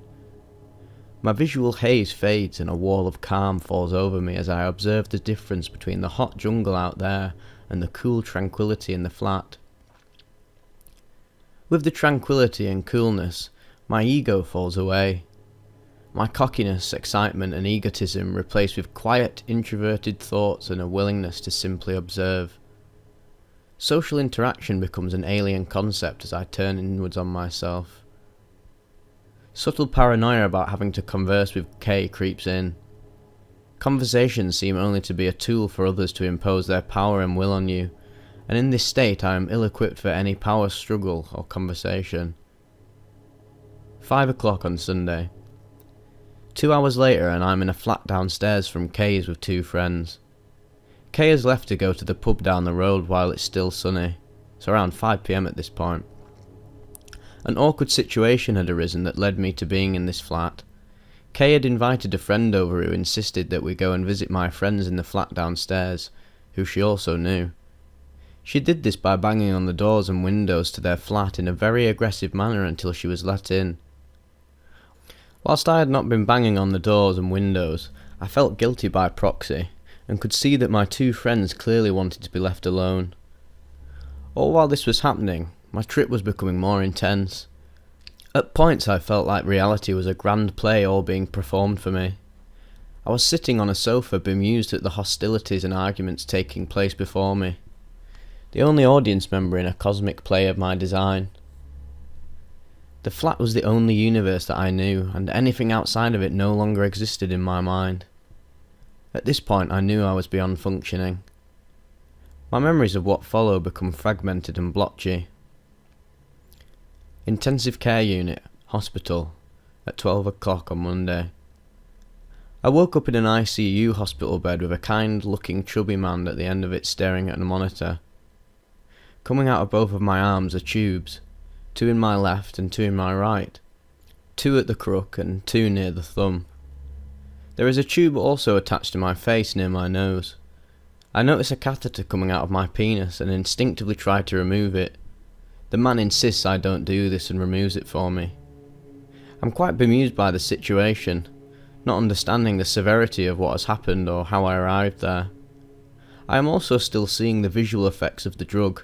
Posters on the wall near my bed fold up in a crumpled paper effect, and there is a cold hazy blue glistening effect to the air. I look at the clock on the wall. I should be in work. Not understanding the trauma my body's been through, the fact that I was in a coma on a breathing machine, I insist on being discharged, and whilst trying to get out of bed, I notice cuts and bruises on my legs. I struggle to get to the edge of the bed and sit there when I realise that I can't walk. My body aches all over and feels as heavy as lead. A doctor comes by and explains that it's not advisable I leave. I could suffer kidney failure and be on dialysis for the rest of my life if I leave now. My blood creatine levels were way above normal at 54,200. On this advice, I decided to stay. I was transferred out of the ICU that day and stayed in hospital for a further 4 days before being discharged. The trip re-remembered, disconnect with reality. This happened at 6 o'clock on Sunday. I'm in the second flat. The atmosphere is calmer now that Kay and her friend have left. I peer through the blinds to see outside, but I can't see the outside world, just dull coloured blocks making a wall where the window used to be. They're painted like the inside of a stick of rock, dull purples and oranges. This room isn't real. It's a matrix, fake area put together for me, so they can steal my bank details without me realising. A fake room to keep me entertained. I look at the bank card. I can't read any of the digits or text. Is it my bank card or Oyster card I'm looking at? The whole card is pulsing with neon light and energy, covering all the text. I pace the flat in a state of great agitation. All the rooms in this flat look the same. As I pass through the hall there are people sitting on the wall like gargoyles, loitering. I don't recognise them. The frames of the doors are now glowing neon and the air has taken on a thickness. Moving from one room to another is like looking at a mirror facing another mirror. Infinite repetitions. I keep on going to leave, going room to room, in a state of turmoil. I don't know what to do. As I leave through the front door of the flat, my friends call me back. I keep on thinking I have to leave, but my friends keep calling me back. The fact I haven't left is the common denominator. That's why nothing changes. What needs to change? I get out the flat and into the main hallway. I have been here a few times before and always push the front door to get out. I pull this time on the door to open to the world. Exposure. It's still blindingly bright outside. I see a man walk by me with a dog. Do I know him? Is that B? No, the man replies with a grin on his face. His voice sounds muffled and distant, as does mine. I say something else, but can't tell what I've said as it sounds too obscure. I don't know, B, he says. He seems to find it funny that I've asked him such a strange question. The sun has begun to set, and as I walk through the rows of terraced houses, I'm a cop, head of a futuristic police force, starring on a TV show. I'm rehearsing my lines for a big bust that will be televised, about to do a bust on one of those properties. I'm in contact with another officer who is in the ether, who is also me. I have clearly disconnected with reality, not aware anymore of where I am, present dangers, talking out loud to myself. My sci-fi daydream has bled into reality and replaced it, depersonalised and delirious. I feel the presence of something vicious coming for me, being passed from one dimension to another like a hot potato, coming my way. Nobody had ever had to deal with something as horrifying as this. Before it happened it was unfathomable, unthinkable, had never happened. It was as if I was going to be assaulted, for the first time in history, in a world where there was no physics. I was going to be the first of my kind bludgeoned to death by a crazed hammer-wielding homeless man. A black grid overlays itself in the sky in front of me, and coming towards me through the grid is this monster, constructed in black wire, unfathomable in strength, ripping in two, sheer terror. It's a behemoth, heading towards me with pure anger, and it's going to tear me in half. It breaks free of the grid, twisting up outside of it, breaking free, times 1 quintillion stronger than any force and heading for me. I could see in my mind a person being ripped apart from the inside by a black kitten-like creature, constructed of wire that spread around its insides like liquid fire. I can hear and feel this, thick yellow pus bubbling and terrified screams, possibly my own, as the demon kitten tears up the human's insides. This pain was of a ripping, tearing nature, and maybe when I cut my left hand. I'm now the front of someone's garden, walking down some concrete step towards a house. I lose my balance multiple times but don't fall. I look at my watch for some reason as I plunge. The grass is so overgrown that I cannot see my footing, and as I look up at the sky, it has grown dark as a grass visual jungle motif reaches up to the greying clouds. My vision is getting darker. Fade to black. A total closed-eye visual world comprised of complex black line grid geometries. A universe comprised of mathematical grids and dread. I hear the bleeps, police codes being said over this dark universe. Code 1-6. These sounds echo through the darkness. Hello? Name. Can you hear me? Surname. Echoing off into infinity. Beep. We're here to help you. Name. Hello, name, can you hear me? Beep. We're here to help you, name. I can see all these creatures resembling triangular mice in the darkness clinging to the grids. A vague dull light glints across the triangle offspring critters and disturb them as they sit on the grid. I assume this was a light being shined across my eyes by medical professionals on scene. There are 12 families of Beelzebub coding and recorded every vile mental abuse in this world. Incest, physical pain, abuse, self-hatred and torment, documenting every form, every corner of its domain. All these bleeps, voices, so distant in space, echo and overlay, fading past the grids. They fade with the beings, the offspring, their billionaire overlords and their district police. There is hierarchy in this world. The divide between the overlords and lackeys tremendous. It's all mathematics and grids in this universe, and I hear hundreds of chirping voices talking about killing and abuse, firing off from every angle of my mind. This is hell. Grids upon grids of the darkest parts of the human mind. This event tore me up physically and mentally. Remembering what happened still brings up feelings of dread and terror even 9 months on. The message to take away from this is that always be aware of what you're taking. And if it's a choice between underdosing and overdosing, you can always redose later. What I put my loved ones through is regrettable and not a mistake I want to make twice.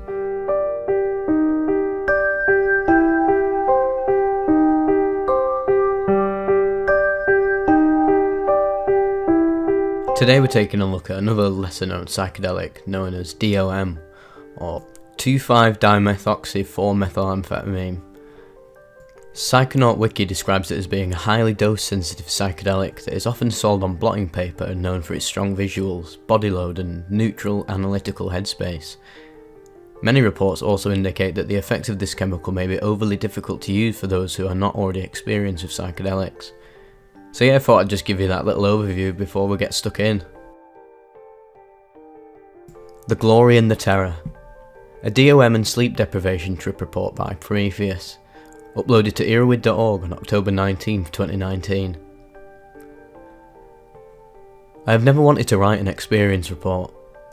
I have gone to the desert and back on many substances, and I would say that my strongest psychedelic experience before DOM was 25 hits of acid, or 70 milligrams of 2CB insufflated.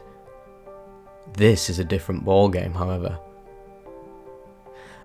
I took 10 milligrams orally at a small festival in Northern California with 100 of my closest friends.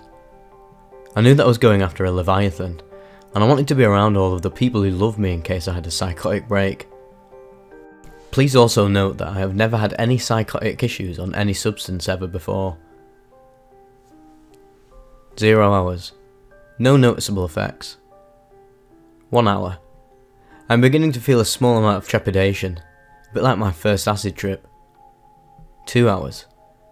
It feels like a primal force is building inside of me. It was at this moment that I knew I was in for an experience. Do you know what it's like right before that 110 miles per hour storm in the desert? That eerie sense of calm. I begin to feel a sensation of fingers drumming on my spine. 3 hours. Oh my god. What have I done? It feels like 1,000 rhinos crashing headfirst into one another at my feet. The visuals are far harder than the hardest acid visuals I've ever had, and the journey hasn't even begun yet. It is like a roar that grows louder every second. I've never done anything as loud as this drug. 4 to 6 hours. At first it seems like all I have to worry about is things looking pretty and a bit of warmness in my chest. As the trip goes on though, I start to feel emotions, like a beam of light into my chest. It's so fascinating, like every emotion being poured into me like a faucet. Fear, love, happiness, anger, sadness, and most interesting, bone-chilling terror. I've never feared anything in my life, and I don't believe I actually feared the sensations of this chemical, but I did shake for the rest of the trip every now and again. It's like what I imagine one might feel when being hunted. The DOM roars louder with each passing second. I can feel every cell in my brain firing as hard as any trip I've ever experienced, like they're frying on acid but much, much harder. The trees in the woods begin to breathe. As I try to dance on the dance floor at this camp out full of friends, I am acutely aware that I am the loudest thing in the room, as if I were the sun and all of the hippies on acid were lesser stars 1,000 miles away. I burn so hot. Every person who tries to talk to me is overwhelmed by the intensity of my gaze, such that I try not to make eye contact while describing the effects of this chemical. 7 to 14 hours. I've never experienced a drug that gets louder for 14 hours. It is surreal. I went to the bathroom in my room to get some water and the droplets along the sink seemed to be pulled upwards by a million tiny claws. I feel all of the emotions, like standing on the edge of awe while simultaneously being hunted by a pack of hyenas. I vomit, and I'm certain that my girlfriend is outside of the room slitting her wrists open and carving her heart out of her chest like an Aztec sacrifice. I call her name as loud as I can, but she doesn't hear me. I step through the door after I regain a small amount of composure, and there she is in the next room, totally fine, totally human. I had no idea psychedelics could do that to you. This realisation made me very happy, as it was yet another confirmation that hallucinations are not real. I could feel 1,000 eyes bearing down on me, and I loved it. That feeling of fear is something I will savour forever. I began to fall in and out of love with my girlfriend 1,000 times a second. It is so bizarre to measure romances in hertz. I can't even imagine how it must have felt for her at the time. Note, when talking about it later, she described this as a surreal experience for her, as normally I am the mentally strongest person she's ever met, and at the moment I was so very weak. She found such an incredible change in my demeanour to be unnerving. In retrospect, I could have tried to warn her more beforehand, but realistically I had no idea what I was getting myself into. Again, this was orders of magnitude stronger than 25 hits of acid. We go for a walk in the woods, and I'm certain that another person would have lost their mind in that darkness. Every line, every shadow, looked like a monster reaching forth to consume me. I think the world could smell my fear, but I was laughing at how ludicrous that thought could be while simultaneously shaking in terror. It was so cool. The visuals and the emotions begin to let up at hour 14. From hour 14 to 20 hours, I've made it through the woods of this trip relatively unscathed. Now the emotions are tolerable, like seeing a beautiful painting and a rattlesnake at the same time, instead of standing on the edge of a canyon while being hunted. The peak of this trip was like experiencing the totality of glory and terror at the same time. I spend most of these quieter hours describing the experience to a number of my friends, some of whom remark their experiences on lower doses of other methylated 2C variants. I try to sleep by shake every so often, enough that I feel like I'm bothering my girlfriend, so I get back out of bed and walk around. I begin to disassemble the artworks I brought to this event while still hallucinating as hard as any acid trip I've ever been on. Around hour 20 the visuals were beginning to subside. The roar was like a dull moan now. From 21 hours to 25 hours the effects of the drug are nearly gone. It feels like the waning hours of a very calm acid trip now. I made the mistake of taking it after having been up nearly 24 hours already, and I still don't feel tired. I ended up falling asleep at about 30 hours, and I slept without dreams. Overall, I would describe this drug as the closest thing that I've had to a primary religious experience. I would not recommend this chemical to anyone who had not taken acid at least 100 times, and I would not recommend it to anyone who was well acquainted with fear. It is the first sinister psychedelic I have ever taken, and I will never forget it. To be able to touch bone-chilling terror is such an incredibly special experience for me, one that provided a stark relief against which to view my life. I had so many revelations and so many lessons learnt. I realised that all I fear in life is losing the people I love, and that I have so much work to do in this land. I want to build so many things, and I'm excited to be more thoughtful in my choices in this life. This drug is a special thing, and should not be taken lightly at all. I saw myself in ways I hadn't before. After this experience, I felt like I had slain a dragon.